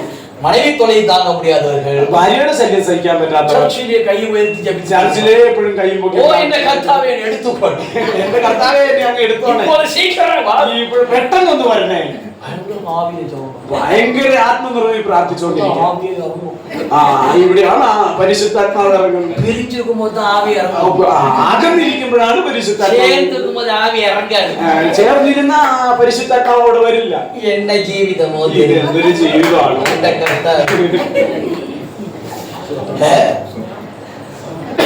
ஆண்டவர் பார்த்து கொண்டிருக்கிறார், ഞങ്ങൾ നോക്കിക്കൊണ്ടിരിക്കുക. போங்க போங்க, எவ்வளவு தூரம் പോട്ടെ പോട്ടെ, എവിടെ വരെ പോകുമെന്നറിയാലോ. വേദനயான விஷயம். ഇതൊരു വേദനയുള്ള വിഷയമല്ലേ? ഒരു പെൺ, ഈ പെണ്ണ് അടി വാങ്ങി, ഭർത്താവിന്റെ കയ്യിൽ നിന്ന് അടി കണ്ണുകളിലെ കായങ്ങൾ വാങ്ങി, നിറയെ ഉപദ്രവം സഹിച്ചു, രക്തം വടിந்து கொண்டிருக்கிறது, മുഖത്തോടെല്ലാം രക്തം ഒഴുകുന്നു. ജപത്തിൽ என்ன சொல்லுகிறார்? അത് പ്രാർത്ഥനയിൽ എന്താ പറയുന്നത്? എൻ അൻപ് കണവരെ രക്ഷിക്കുക, എന്നെ സ്നേഹിക്കുന്ന എന്റെ ഭർത്താവിനെ கிட்டத்தட்ட വേഗത്തിൽ, கிட்டத்தட்ட വേഗത്തിൽ அந்த ஜெபம், ആ പ്രാർത്ഥന 10 ആണ്ടുകളെ கடந்தது. അത് 10 വർഷം നീണ്ടുപോയി. அவர் அடித்துக் கொண்டுதான் இருந்தார், അവരടിച്ചുകൊണ്ടേ, ஆனால் ஜெபித்துக் கொண்டுதான் இருந்தார். ഈ സഹോദരി പ്രാർത്ഥിച്ചുകൊണ്ടേ. 10 ആണ്ട് முடிந்தது. 10 വർഷം കഴിഞ്ഞ് தேவன் அவரை சந்தித்தார், ദൈവം അയാളെ സന്ദർശിച്ചു. ഹല്ലേലൂയ. அவர்கள் குடும்பமாக வந்து நிற்கிறார்கள். അവര് കുടുംബമായി ദൈവസന്നിധി വന്നു. அப்போது சகோதரியை பார்த்து அந்த கணவர் சொல்லுகிறார், അപ്പോൾ ആ സഹോദരിയെ നോക്കി ஐயா, என் அன்பு மனைவிக்காக நான் கர்த்தரை துதிக்கிறேன். എന്റെ പ്രിയ ഭാര്യയ്ക്ക് വേണ്ടി ഞാൻ ദൈവത്തെ நான் இவளை கொடுமைப்படுத்தாத நாள் கிடையாது, ഞാൻ ഇവളെ ഉപദ്രവിക്കാത്ത ദിവസങ്ങളിൽ, இவளை திட்டாத நாள் கிடையாது, ഇവളെ ശാപവാക്കുകൾ പറയാത്ത இவளை உதைக்காத நாள் கிடையாது, ഇവളെ ഉപദ്രവിക്കാത്ത நான் ദിവസം நல்ல புருஷனாய் இருந்ததே கிடையாது. ഒരിക്കലും നല്ലൊരു ஆனால் ഭർത്താവ്. ஒவ்வொரு நாளும் എന്നാൽ ഓരോ ദിവസവും முழங்காலில் நின்று മുഴങ്കാലിൽ നിന്ന് என் கணவரை ரட்சியும், എന്റെ கணவரை ரட்சியும் என்று ഭർത്താവിനെ രക്ഷിക്കണമെന്ന് ஜெபித்த என் அன்பு மனைவினால் தான் പ്രാർത്ഥിച്ച് இன்றைக்கு மிருகமாயிருந்த நான், പ്രിയ ഭാര്യയെ കൊണ്ടാണ് ഞാൻ ഇന്ന് മൃഗമായിരുന്ന ഞാൻ இன்றைக்கு ഇന്ന് தேவ பிள்ளையாய் மாறுகிறேன். ദൈവത്തിന്റെ മകനായി മാറി. ஹல்லேலூயா. ഹല്ലേലൂയ. கவனித்தீர்களா? ஆகவே ஒரு விஷயத்தை நான் சொல்ல விரும்புகிறேன். ഞാൻ നിങ്ങളോട് ഒരു വിഷയം പറയുവാൻ பெதஸ்தாவை பற்றி பேசுவது சரிதான், ബെത്സൈദ കുളത്തെ കുറിച്ച് പറയുന്നത് ശരിയാണ്. ஆனால் உங்கள் குடும்பத்தை பற்றி நீங்கள் அறிந்து கொள்ள வேண்டும். ആണ് എന്നാൽ നിങ്ങളുടെ കുടുംബത്തെ കുറിച്ച് നിങ്ങൾ இயேசுவிடத்தில் உங்களுக்கு அன்பு இருந்தால் போதாது, യേശുവിന്റെ അടുത്ത് മാത്രം നിങ്ങൾക്ക് സ്നേഹം ഉണ്ടായാൽ പോരാ. உங்களுடைய அன்பு மனைவிடத்திலும் இருக்க வேண்டும், നിങ്ങളുടെ സ്നേഹം ഭാര്യയോടും വേണം. புருஷனிடத்திலும் இருக்க வேண்டும், നിങ്ങളുടെ ഭർത്താവിനോടും വേണം. உங்கள் பிள்ளையிடத்திலும் இருக்க வேண்டும், നിങ്ങളുടെ കുഞ്ഞുങ്ങളുടെ അരികിലും വേണം. சுற்றி இருக்கிறஇடத்திலும் காணப்படும். നിങ്ങളുടെ ചുറ്റുമുള്ള എല്ലാവരോടും നിങ്ങൾ സ്നേഹം. ഹല്ലേലൂയ. இப்பொழுது இயேசு பெதஸ்தா கிட்டே வருகிறார். ഇപ്പോൾ യേശു ബെത്സൈദ കുളത്തിൽ, நான் சொன்னேன் பெதஸ்தா என்றால் இரக்கத்தின் வீடு. ഞാൻ പറഞ്ഞു ബെത്സൈദ എന്ന് പറയുന്ന அதிலே இந்த ஒரு மனிதன் மட்டும்தான் അതിൽ ഈ ഒരു മനുഷ്യൻ வெகு நாளாய் வியாதியஸ்தனாய் இருந்தார். വളരെ കാലമായി സുഖമില്ലാതെ കിടന്നു. இயேசு அவனை தேடி போகிறார். യേശു അവനെ അന്വേഷിച്ചു വരും. அவர் தேடி போய் கேட்கிறார், അവന്റെ അടുത്ത് ചെന്ന് ചോദിക്കുന്നു, ஸ்வஸ்தமாக விரும்புகிறாயா നീ സൗഖ്യം പ്രാപിക്കുവാൻ ആഗ്രഹിക്കുന്നോ என்று கேட்கிறார். എന്ന് ചോദിക്കുന്നു. அதற்கு അതിന് இந்த 38 ஆண்டு வியாதி என்ன சொன்னா, ഈ 38 വർഷമായി സുഖമില്ലാതെ കിടന്നവൻ എന്താ പറഞ്ഞ, ஐயா, ദൈവമേ, இந்த பெதஸ்தா குளத்தை ഈ കുളത്തില് ஒரு தேவ தூதன் வந்து ഒരു ദൈവദൂതൻ വന്ന് கலக்குவார். അതിനെ കലക്കും. கலக்கும் பொழுது കലക്കുമ്പോ யார் முதலாவது குதிக்கிறார்கள் ആരാണോ ആദ്യം ഇറങ്ങുന്നത് அவர்கள் சுஸ்தம் அடைவார்கள். അവൻ സൗഖ്യം പ്രാപിക്കും. ഞാനോ ഞാനോ என்னால் செய்ய முடியாது, நானே എനിക്ക് ആദ്യം ഇറങ്ങാൻ என்னை கொண்டு പറ്റാത്ത, போய் பெதஸ்தா குளத்திலே போட முடியாத நிலையிலே മറ്റൊരാൾ എന്നെ കൊണ്ടുപോയി എനിക്ക് തന്നെ ഇറങ്ങാൻ കഴിയാത്ത, நான் இவ்வளவு காலமாய் கிடக்கிறேன் ഞാൻ வியாதியஸ்தனாய். ഇത്രയും കാലമായിട്ട് സൗഖ്യമില്ലാതെ കിടക്കുന്നു. உடனே இயேசு என்ன செய்திருக்க வேண்டும்? അപ്പോൾ യേശു എന്താണ് പറഞ്ഞത്? அவனை தூக்கி கொண்டு അവനെ എടുത്തുകൊണ്ട് குளத்துல ஒரு தூக்கி போட்டு കുളത്തിലേക്ക് പൊക്കിയിട്ടിട്ട് அவன் எழுந்து வந்த பிறகு അവൻ വന്ന് എഴുന്നേറ്റ് വന്നപ്പോ, சரியா இருக்கிட்டுதான் ഇപ്പൊ നിനക്ക് സൗഖ്യമായോ, போய் சாட்சி சொல்லு போயிட்டு. നീ പോയി സാക്ഷ്യം പറ. இப்போ நமக்குலாம் பாத்தீங்கன்னா, ഇപ്പൊ നമ്മളെ എല്ലാം നോക്കിയാ இப்போ நமக்கு சாதாரண எண்ணெய் பத்தியா தேங்காய் எண்ணெய், സാധാരണ വെളിച്ചെണ്ണ ഉണ്ടല്ലോ, அது இப்போ ஜெப எண்ணெய். അതിപ്പോ പ്രാർത്ഥന എണ്ണയാണ്. சமையல் எண்ணெய் കറി വെക്കാനുള്ള എണ്ണ ஜெப எண்ணெய், പ്രാർത്ഥനയ്ക്കുള്ള എണ്ണ. சமையல் எண்ணெய் சமையல ஊத்திக்க வேண்டியது, കറി വെക്കാനുള്ള എണ്ണ ചട്ടിയിലേക്ക് ஜெப ഒഴിക്കും. எண்ணெய் வாயில ஊத்திக்க வேண்டியது. പ്രാർത്ഥിക്കാനുള്ള എണ്ണ വായിലേക്ക് ഒഴിക്കും. எதுக்கு வாயில ஊத்திக்கிறீங்க? എന്തിനാണ് വായിൽ ഒഴിക്കുന്നത്? உள்ள இருக்கிற கிரியைகளும் அழிந்து போகுமா? ഉള്ളിലുള്ള കൃമികളൊക്കെ பிசாசின் கிரியைகள். പിശാചിന്റെ പ്രവൃത്തികളൊക്കെ അഴിഞ്ഞു പോകും. இந்த இவ்வளோண்டு ஆயில் தேங்காய் எண்ணெய் ഇത്രയൊന്നും വെളിച്ചെണ്ണ வாயில ஊத்தின உடனே വായിലേക്ക് ഒഴിച്ച பிசாசின் கிரியைகள் எல்லாம் പിശാചിന്റെ പ്രവൃത്തികളെല്ലാം அழிந்து போயிடுமா? അഴിഞ്ഞു പോകുന്നു. இதை நம்பி பாட்டில் பாட்டில் வாங்குறீங்க. ഇത് വിശ്വസിച്ച് ബോട്ടിലായിട്ട് எனக்கு கொடுங்க, 10 கொடுங்க, 10 கொடுங்க. എനിക്കൊരു 10 എന്താ என்னத்த சொல்ற? എന്ത് പറയാനാ? எண்ணெயை ஜபமாக்கிட்டீங்க, എണ്ണയെ പ്രാർത്ഥനയാക്കി മാറ്റി. கர்ச்சீஃபையும் ஜபமாக்கிட்டீங்க. கர்ச்சீஃப் കർച്ചീഫിനെ പ്രാർത്ഥിച്ച് ஒரு മാറ്റി. ஊழியக்காரர் கர்ச்சீஃப் எடுப்பார். சண்டையில் நடக்குது சொல்றேன். ചെന്നൈയിലെ ഒരു കാര്യം പറയുക, ഒരു ശുശ്രൂഷകൻ കർച്ചീഫ് ഇങ്ങനെ இப்பதான் படைப்பார், അവരിങ്ങനെ തുടയ്ക്കും, அவர் தூக்கி போட்டுருவாரு. എന്നിട്ട് ഇങ്ങനെ തൂക്കിയിടും. அதை ஒருத்தன் அடி கர்ச்சீஃப் பிடிப்பான். അത് വേഗത്തിൽ ചാടി പിടിക്കൂല. எனக்கு தானா, எனக்கு എനിക്ക് താടാന്ന് പറഞ്ഞു. ஐயா கர்ச்சீஃப், ஐயா கர்ச்சீஃப். അയ്യാ കർച്ചീഫ് എനിക്ക് താടാന്ന് எடுத்து പറഞ്ഞു. மூஞ்சில வச்சுப்பான். മുഖത്തേക്ക് വെക്കും. ஏன் கர்ச்சீஃப்ல பவர் இருக்குதான். എന്ന് പറഞ്ഞാൽ കർച്ചീഫിലാണ് ശക്തി ഇരിക്കുന്നത്. கர்வம் பிடிச்ச கர்ச்சீஃப். இதுல எப்படி வரல வரும்? ഇതിലെങ്ങനെ இதுக்கு தெரியாதா? ഇത് അറിയത്തില്ലേ? உங்களுக்கு சொல்ல, இது கீழே உட்கார்ந்து தெரியாதா? നിങ്ങളെ കുറിച്ച് എന്താ പറഞ്ഞത് ഇവർക്ക് അറിയത്തില്ലേ? சோ അടുത്തது ஜெப பேனா. അടുത്തതൊരു പ്രാർത്ഥന പേന. ஆமா, ஜெப பேனா. പ്രാർത്ഥന പേന. உங்களுக்கு எல்லாம் தெரியும், ஜீசஸ் கால்ஸ் இன்ட்ரோ듀ce பண்ணிக்கிறாங்க. നിങ്ങൾക്ക് എല്ലാവർക്കും അറിയാം இந்த ജീസസ് சமயத்துல இன்ட்ரோ듀ce பண்ணா ഇതേയും நல்ல எண்ணெய் அது போல. ഇതേ നല്ല എണ്ണയുടെ പരസ്യം പറയുന്ന പോലെ ஜெபம் எண்ணெய். ജപമെണ്ണ. அந்த போல ஜெப பேனா. ജപപേന. இந்த பேனா வந்து 20 ரூபாய். ഈ പേനയ്ക്ക് 20 രൂപ. இப்போது உங்களுக்கு ஆஃபர்ல നിങ്ങൾക്ക് ഓഫറില് 15 രൂபாய்க்கு தருகிறோம். 15 രൂപയ്ക്ക് തരിക. இதை வாங்கி கொண்டு எழுதி கொண்டே இருங்கள். ഇത് മേടിച്ച് നിങ്ങൾ എഴുതിക്കൊണ്ടേയിരിക്കുക. ஆசீர்வாதம் கொண்டு അനുഗ്രഹം നിങ്ങളുടെ വീട്ടിൽ വന്നുകൊണ്ടേയിരിക്കും. அதுவும் அடிச்சு புடிச்சுவாங்க. ஒரு பேனா கொடு. അവര് ധൃതി പിടിച്ച് മേടിക്കുകയും உடனே பிஏ சொல்றாரு, தயவு செய்து மன்னிக்கவும், ദയവായിട്ട് ക്ഷമിക്കണം, பேனா எல்லாம் விற்பனையாகி விட்டது. പേനയെല്ലാം വിറ്റ് തീർന്നു. அடுத்த பேனா அடுத்த வாரம் வந்து வாங்கி கொள்ளுங்க. അടുത്ത പേന அடுத்த முறை வந்து வாங்கி അടുത്ത கொள்ளுங்க. പ്രാവശ്യം വന്ന് നിങ്ങൾ അടുത്ത இப்பயே புக்கிங் ஆயிடுச்சு. ഇപ്പോഴേ പേനയ്ക്ക് ബുക്കിംഗ് ആയി. நான் கேக்குறேன், ഞാൻ ചോദിക്കുക, ஜெப பேனா வச்சு என்ன பண்ண போறீங்க? ഈ ജപപേന വെച്ചിട്ട് നിങ്ങൾ എന്താ ചെയ്യാൻ கிரிக்கு போறியா இல்ல ஷட்டில கிரிக்கு போறியா? பைத்தியம் சொல்வாங்க. ഈ പേന വെച്ച് നിങ്ങൾ ഷർട്ട് തുടയ്ക്കാൻ പോവുകയാണോ, വരയ്ക്കാൻ പോവുകയാണോ? இதையெல்லாம் செய்கிறோம் இல்லையா? இதெல்லாம் செய்கிறோம் இல்லையா? ഇതെല്ലാം ചെയ്യുന്നത് ആരാ? വ്യാപാരികൾ, ബിസിനസ്മാൻ. ஒரு தேவ மனிதன் அப்படி செய்ய மாட்டான். ഒരു ദൈവ മനുഷ്യൻ അങ്ങനെ ചെയ്യില്ല. தேவ மனிதன் அப்படி தவறாய் வழிகாட்ட மாட்டான். ഒരു ദൈവ മനുഷ്യൻ അങ്ങനെ തെറ്റായ വഴി தேவ மனிதன் வழிகாட்டுவானானால் ഒരു ദൈവ മനുഷ്യൻ വഴി കാണിക്കും. அது கிறிஸ்துவை தவிர வேறு வழிகாட்ட மாட்டான். കർത്താവിലേക്ക് നമ്മൾ വഴി. ஹல்லேலூயா, ഹല്ലേലൂയ. ஏனென்றால் அவரே வழியும் சத்தியம் ஜீவனும். എന്തുകൊണ്ടെന്നാൽ യേശു കർത്താവാണ് വഴിയും സത്യവും ജീവനും. ഹല്ലേലൂയ. ஆகவே வியாபாரிகளுக்கு எச்சரிக்கையா இருங்கள்.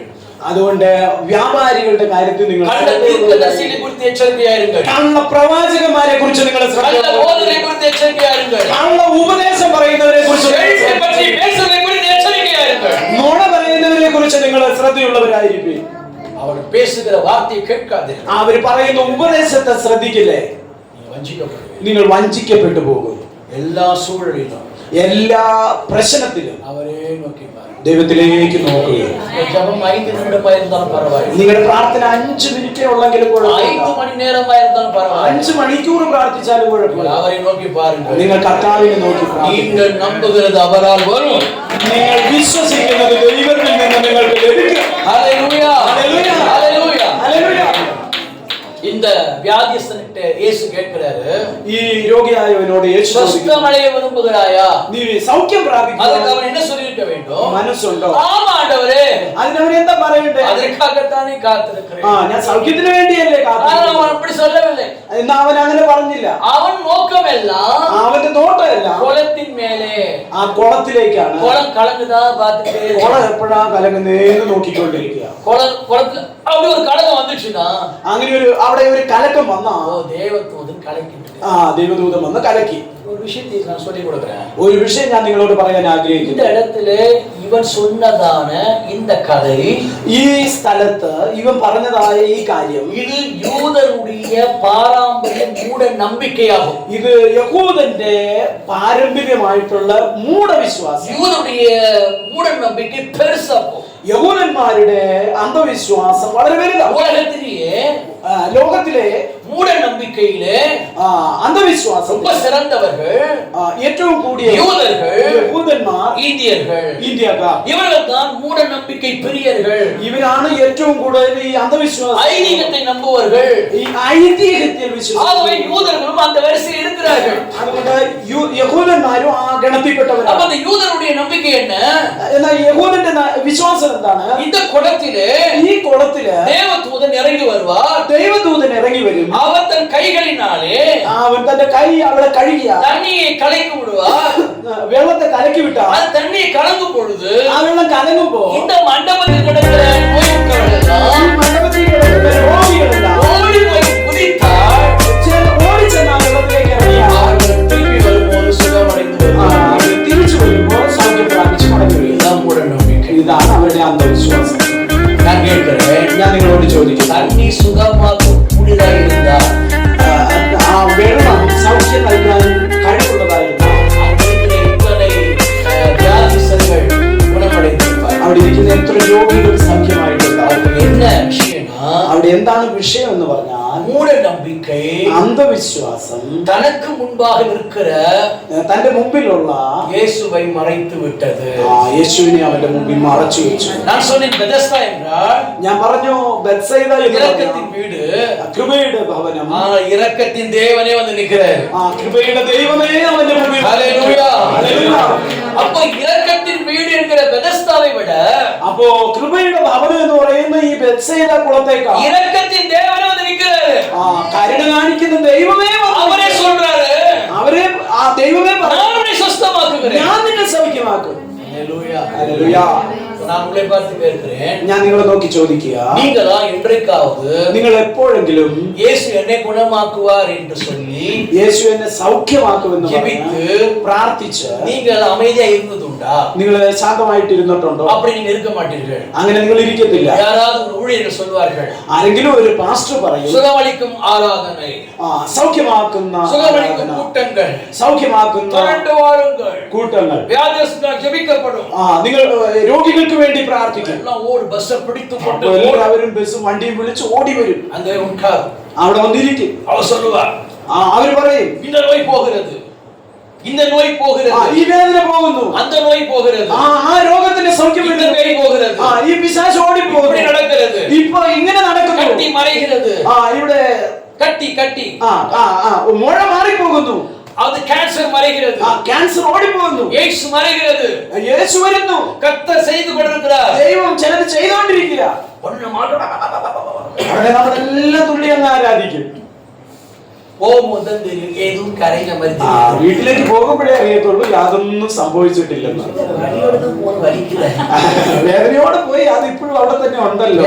டாக்டர்கிட்டே போயிருக்கலாம். ഡോക്ടറെ അടുത്ത് പോയായിരുന്നെങ്കിൽ ഇപ്പൊ സൗഖ്യമായി. எனக்கு தெரிஞ்சு நான் சொல்றேன், എനിക്കറിയാവുന്നത് ഞാൻ പറയാം. அவிசுவாசம் நினைக்காதீர்கள். അവിശ്വാസം എന്ന് പറയല്ലേ. உங்களுக்கு காய்ச்சல் வந்தா டாக்டர்கிட்ட போங்க. നിങ്ങൾക്ക് പനി വന്നാൽ ഡോക്ടറുടെ അടുത്ത് ஆனா எங்க கிட்ட வந்துடாதீங்க. ഞങ്ങളുടെ പാർശ്വമാരുടെ അടുത്ത് വരല്ലേ. சொல்றது புரியுதா? ഞാൻ പറയുന്നത് എന്താണെന്ന് നിങ്ങൾക്ക് മനസ്സിലാവും. விசுவாசம் என்று சொல்லி நாம் கண்மூடித்தனமாய் பைத்தியகாரத்தனமான காரியங்கள் செய்யக்கூடாது. വിശ്വാസം എന്ന് പറഞ്ഞുകൊണ്ട് നമ്മള് മൂഢമായിട്ടൊന്നും ചെയ്യരുത്. தேவன் மூட நம்பிக்கை ஏற்பதில்லை. ദൈവം അന്ധവിശ്വാസത്തെ കൈക്കൊള്ളത്തില്ല. ஏன் பெதஸ்தாவுக்கு வந்தார்? എന്തുകൊണ്ടാണ് അവൻ ബെത്സയിദ കുളക്കടവിൽ அந்த വന്നത്? மூட நம்பிக்கை உடைப்பதற்காக தான் வந்தார். അന്ധവിശ്വാസത്തെ തകർക്കാനാണ് യേശു അവിടെ വന്നത്. ஹல்லேலூயா. ഹല്ലേലൂയ. இப்போ அந்த 38 வருஷம் வியாதியஸ்தன் சொல்லுகிறான், 38 വർഷമായി സുഖമില്ലാതെ കിടക്കുന്ന தண்ணீர் கலங்கும் பொழுது ഈ വെള്ളം കലങ്ങുമ്പോൾ முந்தி போய் விடுகிறார்கள், മുമ്പിലേക്ക് പോയി என்னை விட்டு விடுகிறார்கள்.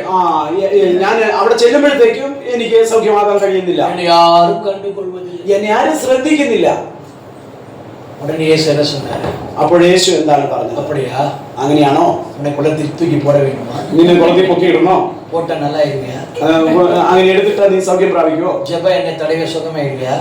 പ്രാർത്ഥന എണ്ണ തേച്ചിട്ടുണ്ടെങ്കിൽ സൗഖ്യം വരുമോ? கட்சி எடுத்து மூஞ்சில வச்சுக்கிட்ட சரியாயிருவியா? കച്ചിപ്പെടുത്ത് പോത്ത് വെച്ചാൽ നിനക്ക് സൗഖ്യം വരുമോ? ஜெப பேனை எடுத்து நோட்ல எழுதின சுகமாயிருவியா? ജപമേന എടുത്ത് പ്രാർത്ഥന പേന എടുത്ത് നീ എഴുതിയാൽ നിനക്ക് സൗഖ്യം വരുമോ? அதான் பெதஸ்தா குளம். അതാണ് ബെത്സയിദ കുളം. அது இல்ல, അതല്ല. அது உன்னை குணமாக்க போகுது. അത് നിന്നെ ഗുണമാക്കത്തില്ല. இரக்கத்தின் தேவனே, കരുണയുള്ള ദൈവമേ, ஹல்லேலூயா. ഹല്ലേലൂയ. இரக்கத்தின் தேவனே என்று சொல்வார். ദൈവം തന്നെ നിന്നെ அவர் வந்து வந்துடுவார். വന്ന് നിന്നെ സൗഖ്യമാക്കും. What a mighty God. Hallelujah.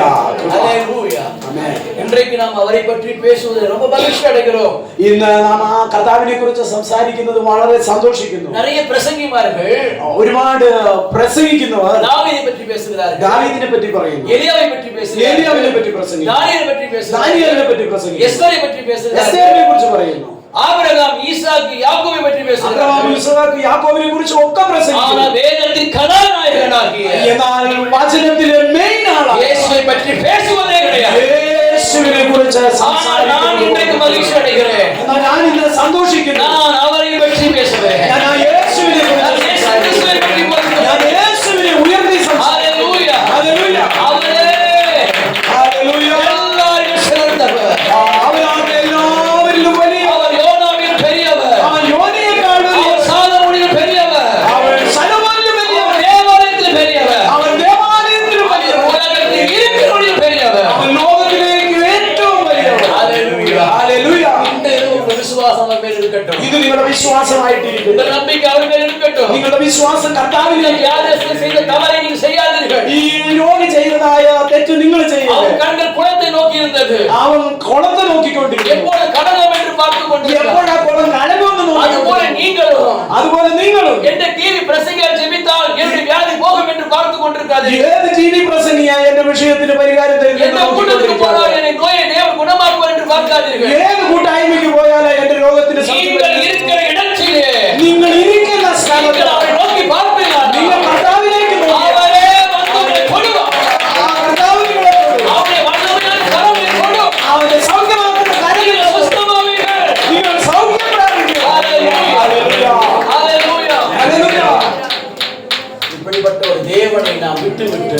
ഇങ്ങനെയുള്ള ഒരു ദൈവത്തെ ഞാൻ വിട്ടുകളാണ്. அலைந்து திரிகிறோம். എന്തിനെങ്ങനെ അലഞ്ഞു നടക്കണം? இந்த கூட்டத்துக்கு போனா ഈ കൂട്ടത്തിൽ சரியாயிடுமா? ശരിയാവോ? சபையை மாத்திட்டு வேற சபைக்கு போனா ഈ சரியாயிடும். സഭയെ ഒന്ന് മാറ്റി വേറൊരു സഭയിൽ പോയാൽ இந்த ശരിയാവും. சபை போர் அடிக்கிறது. ഇവിടുത്തെ പ്രാർത്ഥന ആകെ ബോറായി. இந்த சபையில நிறைய பாட்டு பாடுகிறாரு. അവിടെ ആ ചർച്ചിൽ ഒത്തിരി പാട്ട് പാടുന്നു. അവിടെ എല്ലാവരും ഡാൻസ് ചെയ്യുന്ന ரொம்ப இன்ட்ரெஸ்டிங்கா இருக்குது. അവിടെ ഭയങ്കര அங்கதான் கடவுள் இருக்கிறார். അവിടെയാണ് ദൈവം ഉള്ളത്. இந்த சபையில கடவுள் இல்லை.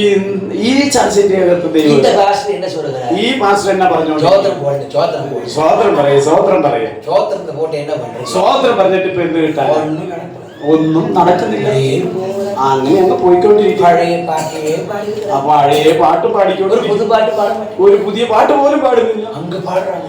അവിടെയാണ് പാടുന്നത്. அங்க ஆராதனை சூப்பரா. അവിടത്തെ ആരാധനയാണ് സൂപ്പർ. லைட்லாம் அடிக்கிறாங்க. ലൈറ്റെല്ലാം നല്ല സ്ട്രോങ് ആയിട്ട് അടിക്കുന്നു. புகைலாம் போகுது, புகைலாம். അവിടെ പുകയെല്ലാം പോകുന്നുണ്ട്. இங்க புகையே இல்ல. ഇവിടെ ഒരു പുകയില്ല. இங்க பகை தான் இருக்குது. ഇവിടെ മാത്രമേ ഉള്ളൂ. ஒருத்தர் மூஞ்சி பாக்குறதே கிடையாது. அதான் சொன்னது புகை இல்ல பகைன்னு சொன்னேன். நம்ம எல்லாம் பகை கிறிஸ்தவர், சிலர் புகை கிறிஸ்தவர்.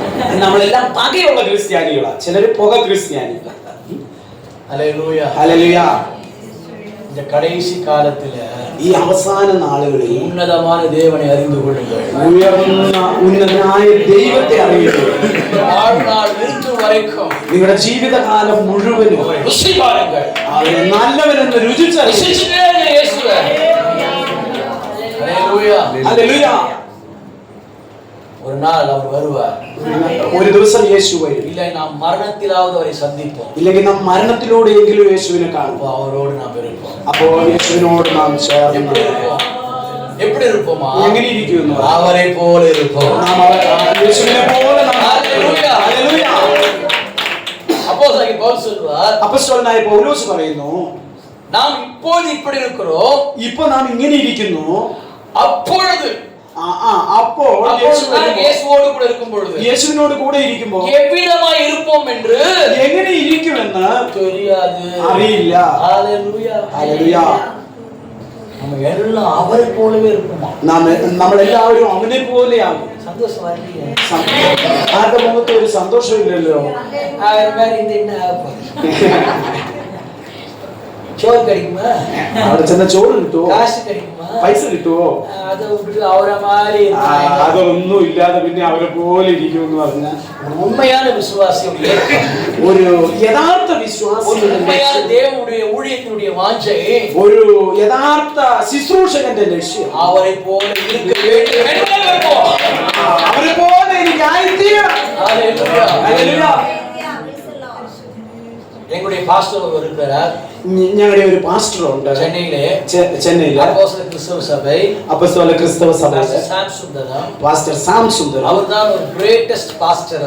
അവരൊരു വളരെ അനുഗ്രഹിക്കപ്പെട്ട, எல்லாருக்கும் தெரியும் அவரை குறித்து. അവരെ കുറിച്ച് ഒത്തിരി ആളുകൾക്ക് അറിയാം. அந்த சபையில் தான் நான் வளர்ந்தேன். ആ സഭയിലാണ് ഞാൻ വളർന്നത്. அவருடைய உபதேசத்தை கேட்டு வளர்ந்தேன். അവരുടെ ഉപദേശം കേട്ടാണ് ഞാൻ വളർന്നത്. அவர் அடிக்கடி சொல்லக்கூடிய ஒரு வார்த்தை, അവര് കൂടെ കൂടെ പറയുന്ന ഒരു വാക്ക്, ஜெபிக்கும் போதெல்லாம் ஒரு வார்த்தை சொல்லுவார், അവര് പ്രാർത്ഥിക്കുമ്പോഴൊക്കെ പറയാറുള്ള ഒരു വാക്കുണ്ട്, I like Jesus. ഞാൻ യേശുവിനെ സ്നേഹിക്കുന്നു. நான் இயேசுவை போல, ഞാൻ യേശുവിനെ പോലെ, நான் இயேசுவை போல ഞാൻ യേശുവെ പോലെ மாற வேண்டும் മാറണം. அப்படி ஜெபம் பண்ணிட்டே இருப்பாங்க. അങ്ങനെ അവര് പ്രാർത്ഥിച്ചുകൊണ്ടിരിക്കും. ஹல்லேலூயா. ഹല്ലേലൂയ.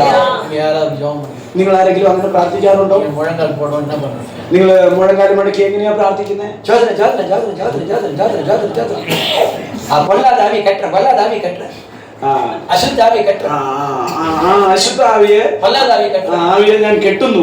புருஷனை கட்டுற, புருஷனை கட்டுற, மனைவி கட்டுற, എന്റെ ഭർത്താവിനെ ബന്ധിക്കുന്നു. பிள்ளைகளை கட்டுற, അഹങ്കാരം പിടിച്ചവരെ ഒക്കെ ബന്ധിക്കുന്നു. மேல்மலையில் ஒரு பொம்பளை அவளையும் கட்டுற, മേളത്തെ നിലയിൽ ഒരു സ്ത്രീ താമസിക്കേണ്ട അവളെ ഞാൻ കെട്ടുന്നു. என் வேலையில் இருக்கிற ஒரு மேனேஜர் அவனையும் கட்டுறேன், എന്റെ ജോലി സ്ഥലത്ത് ഒരു മാനേജറുണ്ട് അവനെയും കെട്ടുന്നു. முடிஞ்ச எங்க பாஸ்டரையும் கட்டுறேன். അവസരം കിട്ടിയാൽ ഞാൻ പാസ്റ്ററെ കെട്ടിക്കളയും. என்னை பத்தியே பேசுகிறேன். എന്നെ പറ്റിയേ സംസാരിച്ചുകൊണ്ടിരിക്കുന്നു. இப்பெல்லாம் அப்படிதான் கட்டுறாங்க. ഇപ്പോൾ അങ്ങനെയാണ് കെട്ട് നടക്കുന്നത്. இப்படிலாம் ஜெபம் பண்ணிட்டு ഇങ്ങനെയെല്ലാം പ്രാർത്ഥിച്ചു எന്റെ கர்த்தாவே, എന്റെ കർത്താവേ, எங்க ஜெபத்தை கேட்டதுக்காக എന്റെ പ്രാർത്ഥന കേട്ടത് ஜோதனை ஜோதனை ஜோதனை സ്വോത്രം. ஆமென். போயிட்டு சோத்த பட்டி கேட்டு அவ்வளவுதான் முடிஞ்சு போச்சு. അതോടെ നമ്മുടെ പ്രാർത്ഥന കഴിഞ്ഞു. முழங்கால் பண்ணிட்டு മുഴങ്കാല് മടക്കി யாரிடத்தில் பேசுகிறார்? നീ ആരോടാണോ எந்த പ്രാർത്ഥിക്കുന്നത്? தெய்வத்தோடு பேசுகிறார்? ഏത് ദൈവത്തോടാണോ என்ன பேச போகிறார்? നീ എന്താണോ പറയാൻ ஒரு പോകുന്നത്? கரிசனை வார்த்தை.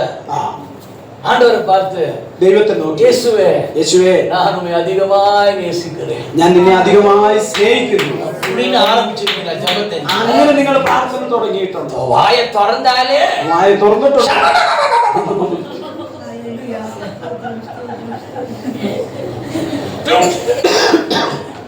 AK-47 கண் அடிக்கிறாங்க.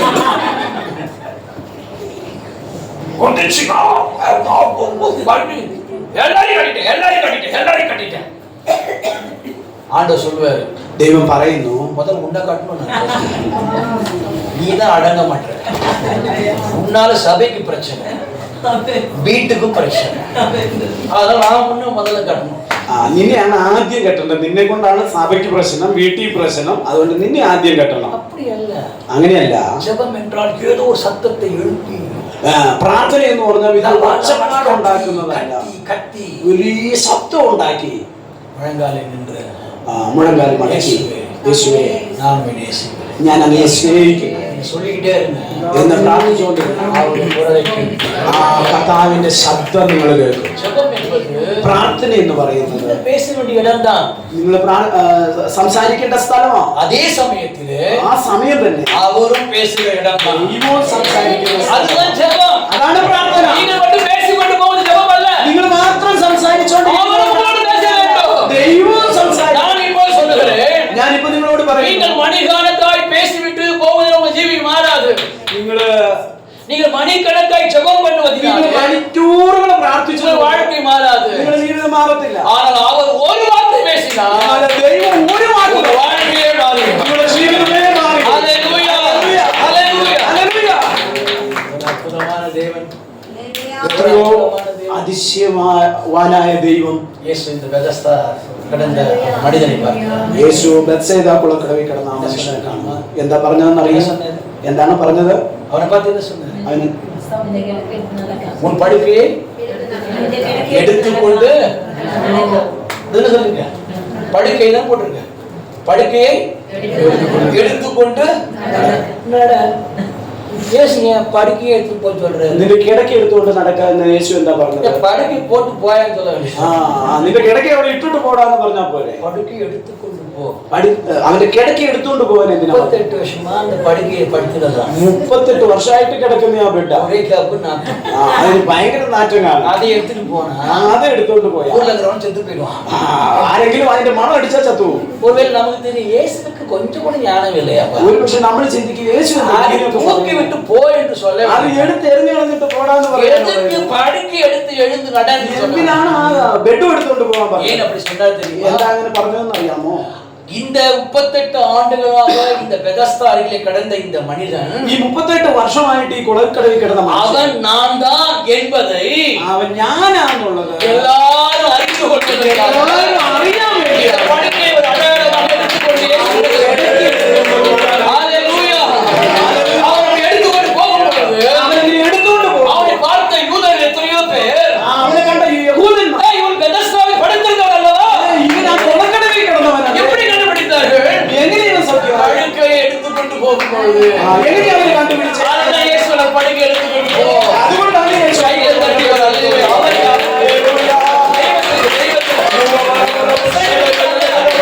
தெய்வத்துக்கு இயேசு. ஹல்லேலூயா.